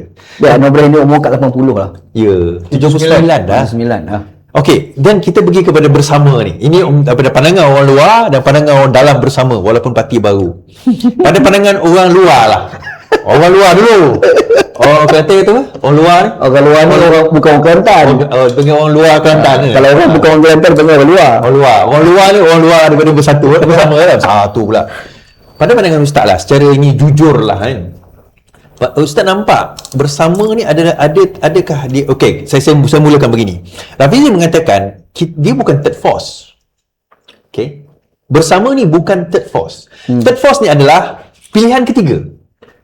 Dia kalau first force, second force, third force. Third force ni kita satu ni tak bagus, dua tak bagus, kita pilih yang ketiga lah. Dia bukan third force, dia new force. Okey. Kuasa baru, kuasa lain. It's another contoh saya bagi contoh semalam. Saya nak pergi ke Kuantan. Saya ada Myvi dengan Azora. Itu sama. Tapi saya ada satu lagi naik kereta api. Mode yang lain. Orang panggil Blue Ocean Strategy. Yes, itu diskus semalam. So, saya tak naklah bagi pandangan kat Ustaz kan. Tidak cuba Blue Ocean Strategy. Ustaz nampak benda tu satu betul ke tidak, dan kedua menggugat atau tidak bersama? Gugat. Sebenarnya saya punya pandangan peribadi kan, kewujudan parti bersama ni, dia sebenarnya saya tak terfikir nama bersama atau tak. Saya fikir Rafizi nak buat parti baru kan. Masa kita dah bercakap, beberapa orang berkenaan dengan kewujudan Rafizi nak buat parti baru ni, ramai dah tergugat sebenarnya. Sebab dia ada, yang pertama mungkin bukan tajuk Rafizi nak jadi Perdana Menteri, tapi sekurang-kurangnya itu boleh menjatuhkan Anwar Ibrahim. Sekurang-kurangnya. Betul. Kalau lebih sikit kredit mungkin boleh jadi Perdana Menteri. Tapi atas kewujudan parti bersama Rafizi ni, dia pergi masuk bertanding di kerusi-kerusi yang Pakatan Harapan bertanding pun dia dah pening lah. Sebab selama ini kempen pilihan raya PRU sebelum ni lori Rafizi tu lah. Atas nama Pakatan Harapan, tiba-tiba hari ni Rafizi bercakap kutuk Pakatan Harapan. Agak-agak jadi apa kan. Jadi yalah, kena ambil impact dia tu akan ada. Dan impact paling besar itu sebenarnya kena pada pengundi Pakatan Harapan. Ini yang orang Pakatan Harapan tak nampak. Sebab base pengundi dia adalah kepada pengundi Pakatan Harapan. Sekarang macam ni, masalah besar, saya pun cakap 2-3 orang dah. Pasca Anwar Ibrahim menjadi Perdana Menteri, sebenarnya dia mencipta kelemahan, dia bukan mencipta kekuatan. Sekali lagi, dia mencipta Anwar Ibrahim mencipta kelemahan, bukan mencipta kekuatan. Maksudnya? Sebab Mursi, ni saya buat mesti contoh lah. Mursi di Mesir, masa dia mula-mula jadi presiden, di awal pun dia mencipta kelemahan, dia bukan mencipta kekuatan. Macam mana tu? Caranya apabila dia menang Presiden Mesir, statement awal yang ucap tahniah kepada dia ni adalah Bashar al-Assad, Syria. Dia kata saya tak nak terima ucapan daripada Bashar al-Assad. Dia terus cari musuh. Syiah, kau Syiah. Dia tunjuk kawan tu Syiah terus kan. Padahal kau baru hari pertama jadi presiden kot. Oh, ya. Kita bila tak kuat, kita kalau tengah bertatih, kita ni kena pegang mak. Budak bertatih dia kena pegang selalu kan. Betul. Tiba-tiba kau tak nak pegang, jatuh lah kau. Betul tak? Jadi masalah besar pada Morsi tu, permulaannya adalah dia mencipta musuh, iaitu Syria. Sepatutnya Ialah kalau orang tu Syiah sekalipun, lepas tu Rusia tu kafir terus. ya, betul. Nampak kawan? Jangan buat musuh dululah. Sebab bila kita susah, yang nak membantu kita ni adalah sesiapa sahaja. Ingat tak Erdogan dulu? Dia tak mencipta musuh kan? Dia Erdogan antara contoh karakter yang bijak main politik. Sebab di awal dia jadi presiden, di awal dia menang dekat Turki tu, dia cakap kita kena jadi sekular. Padahal dia Islamis sebenarnya. Dia Islamis, dia daripada Parti Refah kan, bersama dengan Erbakan. Erbakan sekarang dia lah parti Islam tu. Tapi pada masa tu parti Islam tak kuat. Tapi dia ambil side, dia kata kita kena sekular. Hari pertama dia masuk parlimen, dia buat bini pakai tudung. Which is dekat bagi penonton pelik tu. Pelik. Bagi penonton itu satu benda, bagi untuk penonton di Turki, perempuan pakai tudung pada waktu itu adalah satu benda yang pelik. Salah. Ini 20 tahun lepas. Sebab Turki ni dekat punya perlembagaan tu clear state, secular state. Bila secular state, tudung ni unsur agama, tak boleh. Tapi hari pertama dia buat bina dengan tudung, menyebabkan pembangkang yang Islamis tadi tu. Dan pembangkang dia. Pembangkang dia. Dia pun sekular juga. Tapi kalah kan. Tapi Erdogan dah menang kan. Jadi pembangkang dia tu kata pada dia, kau kata kau sekular masa Persatuan Perak Raya. Tiba-tiba kau buat bini kau pakai tudung. Dia bangkit, dia kata inilah sekular. Macam mana pula? Dia kata sekular ni konsep dia hormat kebebasan. Kalau aku paksa bini aku buka tudung, itu tak hormat kebebasan. Dia create naratif baru tau. Cantik pula. Ini orang bagi bijak. Faham tak? Dia meng-create naratif menyebabkan dia lagi kawan, dan dia tak serang tentera sebab dia tahu kuasa tentera ni kuat permulaan. Macam mana nak buat? Dia cari ruang supaya tentera berada bawah dia dulu, baru dia buat perangai. Betul. Maksudnya bila kita bertatih, bina kekuatan, bukan mencipta kelemahan. Tapi Anwar Ibrahim, bila Morsi Morsi awal dia pergi cari musuh dengan Syria, cari musuh dengan Iran. Cari musuh Syiah lah apalah. 2 tahun setengah dia merintah lah, dia jatuh, mati dalam penjara. kena penjara. Cari pasal dengan orang. Kita tengok Anwar Ibrahim bila jadi Perdana Menteri. Benda ni saya pernah sebut beberapa kali pada kawan. Di awal saya keluar penjara dari itu. 2024 bulan Januari, awal tahun, saya jumpa kawan-kawan. Saya selalu guna satu terma. Orang Melayu ni ada pepatah. Yang dikejar tak dapat, yang dikendong keciciran. Anwar Ibrahim ni masa tu 2024 awal tahun, saya dah cakap Anwar Ibrahim ni undi Melayu tak dapat, undi Cina keciciran.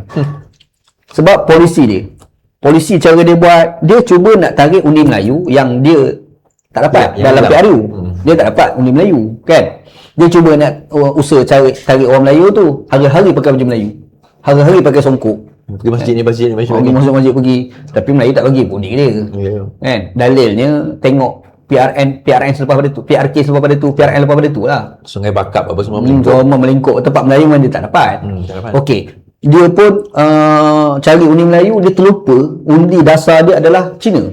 Sekarang Cina pun tak nak undi dia. Bukan Melayu lah, Cina India lah. Cina India kan. Sebab tu saya guna terma pada masa tu, undi Melayu tak dapat, undi Cina keciciran. Dan realiti hari ni berlaku dah, DAP pun buat tekanan daripada dia. Polisi-polisi yang dia buat tu DAP banyak tak setuju. Dan kritikan terhadap dia ni datang daripada menteri kabinet pun di luar kabinet kritik. So dia mencari musuh dengan base pengundi dia. Itu satu. Undi Melayu dah tak dapat. Undi Cina keciciran. Sekarang ni dia bergaduh dengan strategi dia sendiri. Rafizi. Dia cari orang yang nak merancang strategi selama ini Rafizi. Dia cari gaduh dengan Mamat ni. Lepas tu tim Rafizi ni yang untuk set up jentera-jentera. Dan jentera-jentera ni bakat-bakat dah keluar parti dah. Dah keluar dah. Banyak cerita timbalan ketua wanita ni MK Matang Bawah dah keluar dah. MK Matang Bawah. Itu di bawah Nur Rizah Jangan sebut nama Nur Rizah. Hati terasa. Hati terasa. Timbalan ketua wanita Putrajaya. Ketua Cabang Batu. Ramailah kalau kita nak tengok. Ni baru mesej saya tadi, bekas Adun Sena Perlis. Sena nama tempat tu? Perlis. Oh, dia pun dah keluar. Dah keluar tadi. Asrul nama dia. 2022, sorry 18-22. Dia kalau data tak selesai, jentera pula kelang kabut, itu sebenarnya mengulangi balik kekalahan Nur Izzah dekat Matampau. Dia akan berlaku pula pada Malaysia pula. Sebab problem besar pada Matampau pun, antara asbab Nur Izzah kalah ni dua faktor ni. Jentera dengan data. Dua perkara ni tak selesai. Last kali Nur Izzah kalah. Ustaz rasa sekarang ni benda tu masih tak selesai? Setelah jadi kerajaan 4 tahun? Tak selesai. Sekarang ni saya nampak Malaysia pula. Malaysia pun tak selesai? Malaysia pula. Dah lepas secara fizik. Pasca revisi. Okey, Faizal.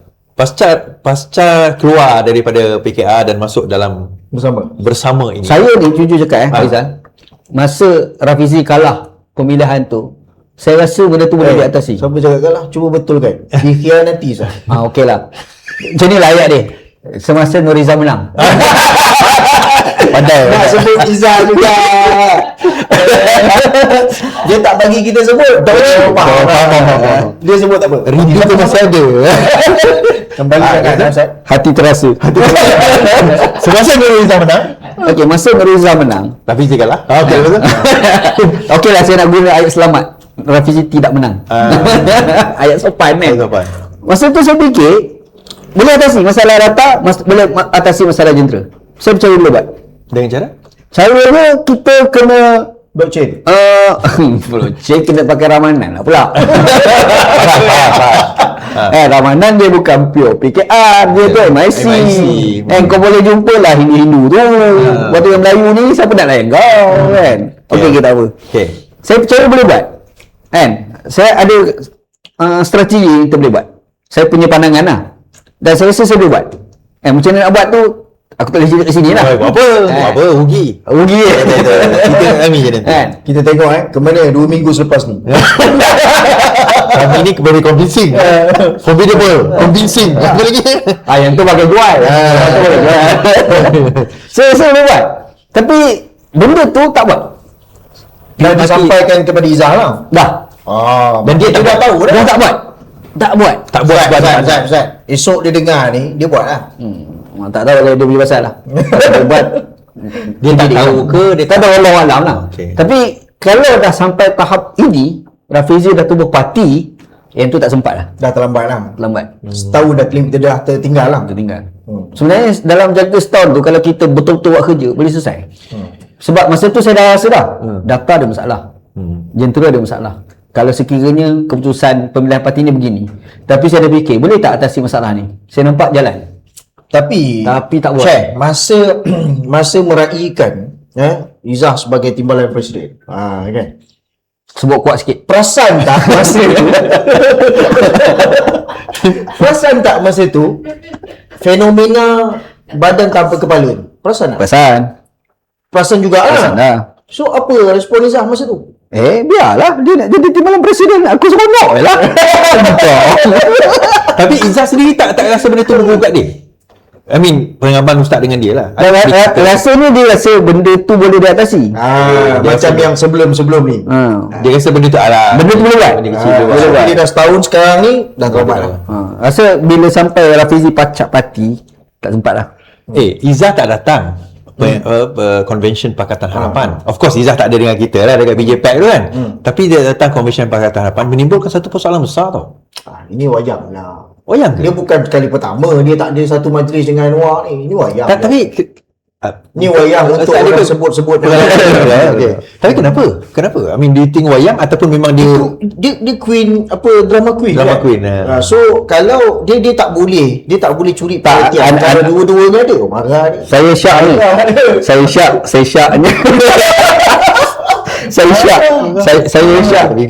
syak Rafizi ada WhatsApp ke Nurul kot.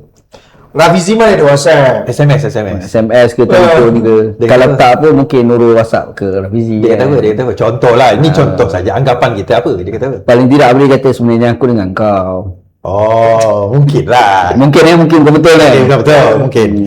Tapi 6 bulan. Kita jangka pilihan raya ni Oktober. Sebabkan UMNO nak bubarkan Melaka dengan September Oktober lah, bukan Johor, Melaka dengan Johor. Dan dua-dua ni akan jalan solo.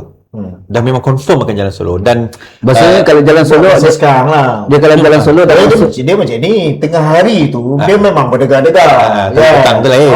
Baling jauhan lah apalah, petang tu saya akan jumpa Zahid tu berbincang. itu pun satu problem juga Anwar Ibrahim. Dia statement dia dihadap di dalam ceramah dengan selepas pada tu mesti berbeza. Nampak tu cakap depan lain belakang lain tu. Tak, poinnya adalah katakanlah assuming jalan solo lah kita, ataupun dia bergabung pun tak apalah. Katalah kita assume September ni pilihan raya, dan saya jangka Anwar pun kata dia nak September Oktober lah. Okey, lebih kurang tarikh tu. Dan PRU mungkin jalan serentak kerana nak mengelakkan sebenarnya Rafizi the longer parti bersama ni teruk Anwar Ibrahim tau. Lagi teruk Anwar Ibrahim. So kena buat cepat. Okey. Do you think Rafizi ada sempat tak masa dalam tempoh ni, kalau tak menang pun kita kata, tapi menggugat tu wajib Saya buat analogi beginilah kita tengok evolution penggemar kopi di Malaysia dan di dunia sebenarnya. Bukan masalah lah. Apa berlaku bukan masalah ni, nothing sangat lah. nothing lah Kau jangan Pakistan tau. Kita tengok apa yang berlaku semasa sentimen menyerang Starbucks berlaku dalam Malaysia dan juga satu dunia. Apa berlaku dengan serangan terhadap Starbucks. Pada masa itu Starbucks ni di dunia punya ni lah pentadbiran dia merasakan bahawa ini sementara dan tidak akan memberi apa-apa kesan kepada pemboikotan yang dijalankan terhadap Starbucks. Apa berlaku bila dia underestimate pengguna-pengguna satu dunia, apa berlaku? Kemunculan pelbagai jenama kopi-kopi tempatan sehingga berlaku penutupan banyak di kebanyakan tempat-tempat utama di dunia. Dan benda tu menular juga di Malaysia. Betul. Sampai terpaksa lah bos besar ni mengayu kan. Jangan boikot lah apalah. Tidak ada dalam senarai lah. Kita bagi pekerja tempatan lah apalah. Tapi percaya ataupun tidak, dia memberi kesan sampai sekarang. So itu analogi mudah. Dia sama macam senario politik. Kopi ni kata orang dia tentang cita rasa. Ada yang suka, ada yang tak suka kan. Tapi begitu juga politik. Dalam keadaan orang merasakan bahawa apa yang berlaku, yang dilakukan oleh Anwar Ibrahim dan PKR ini satu wayang, sampai tahap orang muak dirumuskan ini satu wayang dan orang dah muak dengan wayang-wayang politik ni, maka di saat itu bersama datang memberikan alternatif kepada rakyat. Sentimen yang dimainkan PKR ini tidak akan memberikan apa-apa kesan. Dia sebenarnya dia mengulangi skrip semasa Starbucks mula diboikot. Dia underestimate. Underestimate ni masalah macam ni. Kalau tanya saya secara peribadi lah, saya lebih bimbang orang yang cerdik berbanding orang yang kuat. Saya lebih bimbang orang yang cerdik berbanding orang yang kuat. Sebab maksudnya ada benda ni kita boleh angkat dengan tenaga, tapi ada part tenaga tak mampu nak angkat, tapi benda tu terangkat juga kerana kita ada akal. Kita gunakan otak. Saya suka buat analogi contoh lah, bila kita driver lori bawa besi banyak-banyak daripada Kuala Lumpur pergi ke Kemaman dengan kuasa Tuhan jadualnya adalah raya, orang tengah bercuti. Sampai-sampai alamak pekerja semua bercuti, tak ada siapa nak buat turun barang. Tapi barang tu kena buat turun juga sebab daripada Kuala Lumpur. Macam mana nak turun? Kalau guna tenaga tak ada kemampuan sebab berat sangat. Tapi boleh tak kita buat turun? Boleh, tapi guna akal. Caranya kita buka pagar lori belakang tu, kita ghostan laju berhenti terkejut. Jatuh kan. betul. Maksudnya nak turunkan barang yang berat, dia bukan lagi guna tenaga tapi guna akal. Orang nak timbang seekor gajah yang besar, susah nak timbang sebab besar sangat. Alat penimbang mana kau nak guna kan, nak timbang begitu besar gajah tu. Tapi ada cara orang timbang. Caranya ambil gajah yang besar itu, letak di atas satu kapal. Letak dalam kapal, nanti dia akan mendak turun kan. Maka ada garis air. Maka kita pun tanda garis. Lepas tu kita buat keluar gajah, kita berbatu pula. Berbatu, bila sampai garis itu kita timbanglah batu tu. Makanya kita tahulah berapa kiraan berat gajah tu. Jadi maksudnya benda yang terlalu berat dia kena guna akal, bukan guna tenaga. Isu yang ada dalam keadilan pada hari ni, keadilan hari ni cara dia nak popular dalam politik ni betul-betul atas body and brand. Tapi akal tak ada. Tak guna strategis. Tiba-tiba datang Rafizi yang ada plan. Saya bimbang orang ada plan masa depan ni. Datang Hafizi bawa plan. Bawa bersama lah. Bersama plan. Ni lah plan dia. Dan saya tak fikir yang ni satu-satunya plan. Saya tak fikir Rafizi tahu ini satu-satu plan. Oh takkan. Saya ada tiga plan. Takkan. Dia ada plan satu. Tapi plan ini dua. kapal. Ha. Ini kapal dia. Kan? Dan saya tak rasa ini je kapalnya. Oh. Apa dia tu kita tak tahu lah. Kan? Sebab saya rasa orang yang ada plan, dia akan fikir 1001 kemungkinan. Kan? Dalam sekitar 1970-an, orang buat kajian berkenaan dengan ada satu teori pre-mortem. Okey. Orang selalu buat postmortem. Tapi 1970-an orang buat satu teori namanya pre-mortem. Kita menganalisis kecacatan, keburukan sesuatu benda sebelum berlaku. Kan? Dan benda tu asal penggunaan itu, kajian itu digunakan untuk mengkaji tentang orang kena kanser. Sebab bila orang tu dah kena kanser, susah nak dirawat. Tapi kita boleh rawat simptom kanser. Sebelum dia berlaku. Ada simptom, rawat terus. Barulah tak kena. Sebab kalau dah kena susah. Faham tak? Makanya 1920-an orang kajian. Ada satu pendekatan teori dia panggil pre-mortem. Dia pun buat pre-mortem. Dan rupa-rupanya pre-mortem digunakan dalam bisnes. Merancang strategi bisnes. Antaranya KFC. KFC, McDonald dia guna strategi ni. Cara dia macam mana? Tempat ni aku nak jual ayam goreng sebagai contoh. Ayam KFC kan. Aku nak jual macam mana? Tapi orang sini tak makan ayam. Kalau aku terus buka kedai, lingkuplah aku bisnes. Sebab orang tak makan ayam, aku jual ayam. Caranya adalah aku kena mencipta keinginan orang di situ makan ayam. Macam mana nak buat? Makanya dia buatlah kempen media. Betul tak?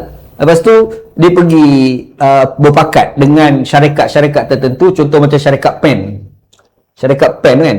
Pen ni dia pergi jumpa kilang, satu batang pen ni kau jual berapa? Kami jual RM1. Kau nak tak kos yang kau buat ni, yang RM1 itu kau boleh jimat sebanyak 30 sen.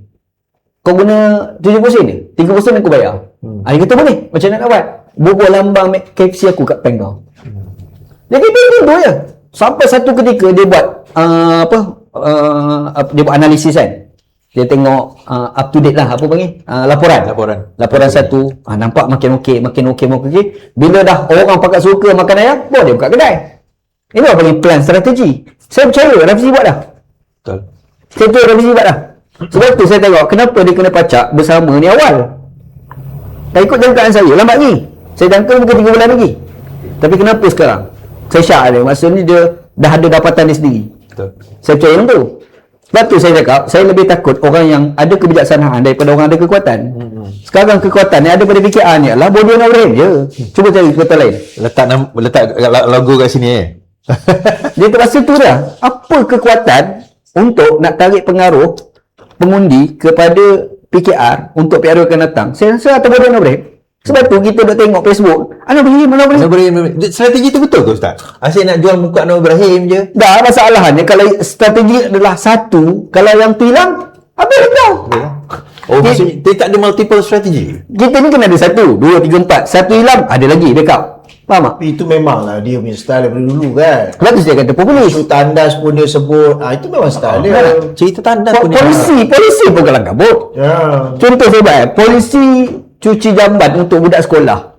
Ya, komen. Kita pun tanya soalan, buat penyelidikan ke tidak? Dan kenapa Perdana Menteri buat pengumuman yang guru besar semua terkejut? Apa hal lah? Ada polisi baru cuci jamban. Lepas tu mana mopnya? Yalah. Patut belilah mop. Dah ajar dah cikgu-cikgu macam mana kau nak didik budak-budak pagi-pagi cuci jamban. Betul tak? Benda tu kena didik awal, barulah kita cadang ke polisi. Strategi populis lah. Sebab tu saya kata dia populis. Dan dia semua benda dia nak sebut dah. Dia seorang. Pasal tak? Dia nak jadi ustaz, dia nak jadi ulama. Ya. Dia nak jadi semua dia. Dia model. Tak, sebenarnya janganlah hantar body kau. Sebab tu bina pasukan. Ini beza. Dia tak ada pasukan. Ini beza masa Mahathir kuat dulu. Pasal nak Mahathir? Mahathir kekuatan ni kita memang nampak dia, tapi sebenarnya bukan dia je pasukan. Sebab tu ada Mak Rahmat. Mak Rahmat power tau. Betul. Rafidah Aziz. Sebab kita sebut pasukan Mahathir pada masa tu, ya betul Mahathir lead. Tapi kita nampak tak orang lain juga. Anu? Betul. Adalah Fahmi, itu pun baral kan. Tak ada lah kekuatan dia, tak ada. Kau dengar alah yang ni. Dia tahu main macam ni. Tak dia jawab tu kita rasa kadang kau boleh baca buku propaganda lagi tak? Banyak lagi lah. Kau pergi belajar lagi kan. Tak, paling tidak kau ambil satu segmen ni belajar dalam bab propaganda. Cara-cara menjawab soalan media. Betul. Kerana dia fikir macam tu. Yalah saya bukanlah orang pandai. Tak, dia dah berada di satu peringkat yang mana dia kena sembunyikan kerisauan dia. Ya, Tapi betul ke? itu Betul dah ke dia betul. risau? Betul ke dia risau sebab nampak macam dia sangat confident sekarang ni? Dah. Tak nampak kerisauan pada kalau you confident, you akan berani untuk address the issue. Kan? Isu banyak ni. Dia address tak isu, dia tak, dia divert. Dia dapat. Dia divert benda-benda bodoh. Antaranya server tu lah. Dia percaya. Yes, dia percaya. Tapi satu status benda tu, tengoklah makian daripada masyarakat. So dia rasa, dia rasa dia percaya divert. Kan? Hakikatnya yang rakyat maki ni berkekalan. Isu utama yang dibangkitkan oleh masyarakat sivil tetap ada. Ini yang Bersih kata tadi. Kepada Kamil. Kau janganlah divert. Kau jawablah isu yang dibangkitkan. Betul. Isu mafia corporate selesai tak? Tak. Selesai. Dia elak nak jawab. Dia divert. Isu pemilikan saham jutaan ringgit milik apa ni Azam. Selesai sekarang tak keluar. Tak selesai. So apa cerita yang siasatan KSN buat tu? Ya. Nampak? KSN punya report sampai sekarang tak keluar. Kesan daripada tu ni untuk penjawat awam lah. Kalau kantoi nanti dia boleh petik lah kes Azam Maki. Ya. Tak ada. Zamaki tak ada pun. Azam Maki tak kena apa pun. Kan? Sah. So penjawat awam boleh pakai ni, boleh pakai. So pada saya dia bukan confident. Dia tengah mengalihkan perhatian masyarakat bahawa sekarang ni kita berada dalam keadaan stabil. Hakikatnya balik-balik daripada Kamil ni kita pergi pula kepada si Fuzia kan. So hakikatnya bila dia dah panik sangat, itu yang keluar tiba-tiba ni kami ada bukti menunjukkan apa ni Rafizi telah pun lama menyertai. Lah, knowing dia orang ni, kalau kau dah tahu benda tu awal, kau dedahkan awal lah. Kenapa sekarang? Kenapa sekarang baru kau nak dedahkan? Dia ni orang yang beria-ia kan. Dapat satu takkan kau nak simpan. Itu bukan style dia. Maknanya kau tahu kemudian lah. Dah silap bulan tu yang dia kata dia dapat tu pun dia reka. Mungkin. Strategi juga. Strategi juga. Tapi kalau dalam kes macam tu kan, kita tak payah pergi teknikal lah sebab benda tu dah diterangkan lah. Nak boleh saman tak boleh saman lah. I mean court will decide later. Normally kes ni berapa tahun kalau sekiranya PKR nak saman? Dalam on average lah kita kata. Setahun setengah. No, termasuk appeal dan sebagainya. Termasuk appeal lah lambat lah. Okay, untuk first stage saja mungkin dalam setahun daripada sekarang. Appeal tu mungkin 6 bulan. So tambah lagi appeal satu lagi.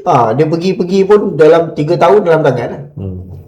So sebab tu kita kata tadi kan, kalau kau betul ada bukti daripada awal, kau dah isu surat tunjuk sebab ataupun iyalah bukan dah bagi sekarang lompat. So bila kau sebut just after Raf membuat pengumuman, nampak sangatlah futot.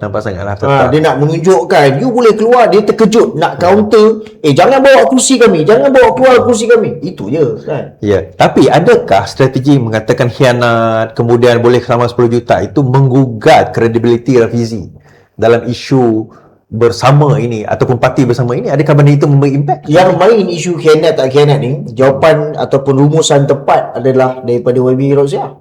Kan? You suruh keluar, you tuduh orang ni keluar sebab berkhianat. Orang ni letak jawatan pun kau kata khianat. Siapa sebenarnya yang khianat? Padahal dia tak bawa kerusi tu. Setahun kau repeat orang ni. Keluar. The moment dia kata dia keluar, kau cakap apa? Dia berkhianat. Tiba-tiba Razia tak keluar, kau kata berkhianat juga. So sebenarnya kau nak apa? Ini macam mana? Kamu ini bagaimana? Bagaimana? So kita ada masyarakat yang matang dan masyarakat menilai semua ni. Masyarakat menilai bukti dia orang yang biasa ni yang tak terlibat dengan pemilihan pun bila tahu benda ni dia baca balik, dia tahu, dia boleh detect dan yang sebenarnya mangsa keadaan adalah YB Raf. Bukannya PKR yang atas-atas ni. Dekat mananya yang kau katakan kau menjadi mangsa? So, Rafaizal pergi hari tu, saya pun pergilah, pelancaran parti bersama ni. Okay. Dan dalam masa yang sama, kita nampak bahawa Pakatan Harapan mengatakan, ramai di program Pakatan Harapan Convention Pakatan Pakatan ramai. Ada yang kata 10,000, ada 10,000 ada tak? Ada 10,000. 5,000. Tak, ada yang kata 10,000, 20,000 padahal 5,000 dia datang. Okay. Tapi 5,000 rival 10,000 rival dia 3 parti. Kerajaan yang membawa dengan bas. Okay. Pemerhatian Faizal lah pada yang datang hari bersama itu untuk orang yang tak datang kan. Ada ke Rafizi bayar untuk orang semua yang datang tu datang? Itu kita tahulah, memang tak lah kan. Daripada zaman lori invoke, hujan panas, orang datang begitu kan. Tapi kita tahu momentum yang dicipta oleh Ralph ni bukan semata-mata di depan mata. Kan? Kita tahu cara dia berkempen ni, dia gunakan media sosial. So berapa banyak yang hadir pada masa itu bukan semata-mata 3,000 yang ada dalam dewan. Kita tengok yang duduk terpacak dekat YouTube tu. Kekal. Dan itu tidak dibayar tuan-tuan. Dan benda tu berjalan tau. Berjalan. Jadi kalau orang kata, alah kau nak ambil simplistik punya kesan. Maknanya dia kata ini setakat ni lepas tu matilah kan. Ini 10,000 ni 5,000 dekat situ. Kita boleh katakan dia buta IT. Kan kau duduk tahun 2026 ni bang. Kalau benda tu ada dekat dalam YouTube dan benda tu tetap berjalan dan meningkat saban hari. Kalau kita tengok momentum YBM tu mencecah 200,000 satu episod. Satu episod. Benda tu berjalan. Inilah yang disebut momentum bersama ni yang dicipta oleh YB Rafizi pada petang tu. Salah satu strategi juga adalah apabila sesuatu masalah itu cuba diselesaikan juga. Dan contohnya macam orang tuduh Rafizi ni macam-macam lepas dia kalah, merajuk, macam-macam lah. Tapi menariknya semua benda ni cuba diselesaikan oleh Rafizi dalam cara dia menjawab. Dia jawab kan. Tapi bila dia jawab, last kali orang tinggal walaupun orang dah ratib, tapi benda tu makin tumpul. Dan dengan konsisten dia, dengan dia punya live dia tu, naratif dia baru tu diterima oleh orang. Last kali orang bincang. Dan benda ni berbeza dengan pendekatan Kak Dilan, Anwar Ibrahim. Tak selesai masalah ada, cari masalah baru, create satu baru, divert. Yang tak selesai. Last kali benda tu beban. Bertambah. Dia ada masalah, dia tak selesai. Dia divert. Ada masalah baru, dia tak selesai. Divert. Last kali banyak masalah. Tapi berbeza dengan pendekatan Rafizi. Sebab kita tengok orang kutuk Rafizi sebab dia sotong. Itu pun dia jawab. Betul. Dia jawab. Rafizi sotong. Dia jawab. Cuma sambil-sambil disindir lah kan. Yalah.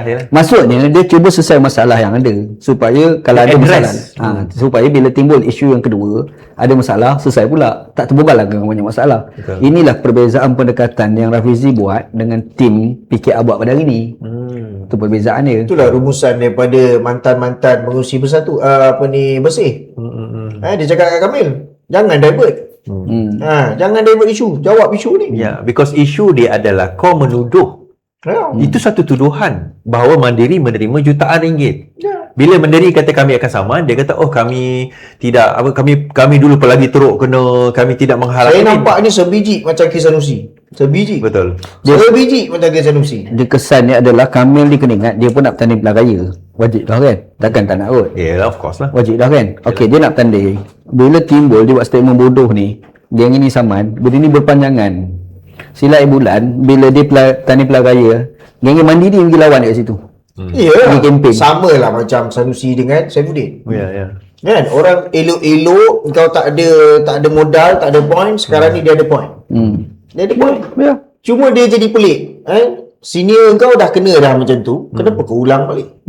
Dan maklumat tak tahulah korang tahu ke tidak kan. Sebenarnya dan benda ni didedahkan, even Kamil serta PKR pun dapat dana asing. Pada masa itulah. No, even now. Sekarang daripada dulu, masa jadi pembangkang, sampai sekarang dapat dana asing. Aku boleh cakap. PKR saman lah. PKR berani saman. I know for a fact. Memang akan dapat dana asing. Di isu dia bukan dapat dana asing. Isunya dana itu illegal atau tidak. Dana tu, kalau dana tu legal, apa masalah dia? Dia kata dia kata isu dia adalah dana tu digunakan untuk menjatuhkan kerajaan. Aktiviti itu tadi kan. So yang itu dia very subjektif. Macam mana orang baru buat report, lepas tu kau dah terus confident. Mandiri terlibat dengan itu, satu tuduhan yang berat. menjatuhkan kerajaan demokrasi. Yang satu lagi yang aku pelik ni lawyer ni. Kan tak tahulah. You come across tak dengan isu ni. Kebelah tadi. Pengajian Okey, dia menjatuhkan kerajaan demokrasi itu adalah kerajaan yang di-Pertuan Agong. Betul. Bukannya kerajaan yang mentadbir sekarang ni. Menjatuhkan Perdana Menteri, menjatuhkan politician. Ni memang semua matlamat dan kerja parti politik mangkak. Termasuklah PKR masa jadi membangkang Ya. ayat yang sama digunakan. Dana itu digunakan PKR untuk menjatuhkan kerajaan aja. Ya, sama. Kita ni disasarkan naratifnya oleh ahli-ahli politik. Betul. Kalau kita tengok betul-betul kerajaan berdemokrasi itu adalah merujuk kepada yang di-Pertuan Agong. Itu yang Yang di-Pertuan Agong ni kau gulingkan. itu maksud maksud yang masuk bawah pendahakaan apa dipanggil yang apa ni? Yalah kira menggulingkan kerajaan lah yang hukuman Kerajaan, okay, kita jangan stop kat kerajaan ni. kerajaan Kerajaan yang di-Pertuan demokrasi Agong. tu adalah kerajaan di mana yang di-Pertuan Agong. Duduk kita gulingkan yang itu. Al-Maunah. Itulah dia maksud dia. Bukannya kita nak gulingkan. Kalau kata maksud dia menggulingkan Anwar Ibrahim. Kalau macam tu usul dalam parlimen, boleh sokong tak sokong, itu juga. satu jenayah lah. Nampak tak? 16 September tu projek nak guling Perdana Menteri sebenarnya. Ya. Yang gagal. So kalau lah Kamil PKR merasakan definition itu adalah itu, kau orang lah patut kena tangkap sekarang. Betul. Kau buat lama dah dulu kan? 16 September. Siap declare lagi. Kita cukup jumlah Numbers. Convincing, formidable, whatever lah benda dia. So dia jadi kesian sebab kau menjadi kerajaan tetapi kau mengulang balik apa yang dulunya kau tentang. Betul. Okey. Saya tahu panas ni. Dah makin memuncak tapi habis kat sini. Okay. Sebab kalau tak bulan minggu depan kita tak ada modal nak cakap apa. Okay, thank you very much. I think benda tu merumuskan bersama kita kan. Kalau siapa yang nak Tak situ dah lah. bersama boleh tak boleh menghubungi atau bukan menghubungi. Pergi website bersama.org. Dan saya tahu ada yang ada masalah, OTP tak dapat, ni masalah tu crash dan sebagainya. Itu temporary. Tapi kalau ada masalah juga, saya ada hubungi pegawai Rafizi. So pergi ke page Facebook bersama, parti bersama, kemudian hubungi admin dia. Mungkin mereka boleh bantu. Jangan mesej saya. Saya bukan admin. Saya ahli biasa je. Kan? Saya tidak ada kena-mengena dengan Rafizi, saya bukan kroni Rafizi. Tak ada kena-mengena. Saya jumpa Rafizi itu je lah masa salam tu lah, dah tak ada dah. Ada datang jumpa Is aku nak jadi calon sebagainya, tak ada. Saya bukan itu Okay. So terima kasih Ustaz, terima kasih Faizal. Kalau nak masuk PAS jumpa sini. Nak masuk PAS jumpa dia. Dan insyaAllah inilah dia. Satu lagi. Orang baru tahu. Kalau nak jumpa Izzah, jumpa dia juga. Dulu. Sekarang dia tak boleh dah. Sekarang tak boleh. Dulu sebenarnya tapi tak apa, cerita je lain. Itu nanti kita dedahkan kemudian bukan sekarang. Jadi tuan-tuan, kita nak bagi tahu Pada jalan aku ni. aku nak tutup kan. Lagi kita sambung. Dia isu dia tuan-tuan, kita kata bahawa insyaAllah kita akan bawa perkara ini ke hadapan dan untuk maklumat kalau tengok dekat Iswari Murni channel, please subscribe Politik dan Masalah. Itu lepas ni dia akan pergi ke situ dulu. Iswari Murni lambat sikit. Yang ini kita punya episod pertama ke? Episod pertama. Episod pertama? Ini episod pertama, 01. Setelah kita rancang daripada bulan puasa. Bulan puasa. Yang masuk Raya Haji tadi. Yang minggu lepas tu selamat. Tapi saya ada buktinya. Okey. Saya ada yang sabotaj tu. Selamat malam, selamat beristirahat. Politik dan Masalah, kita jumpa lagi. Assalamualaikum. Tak masalah.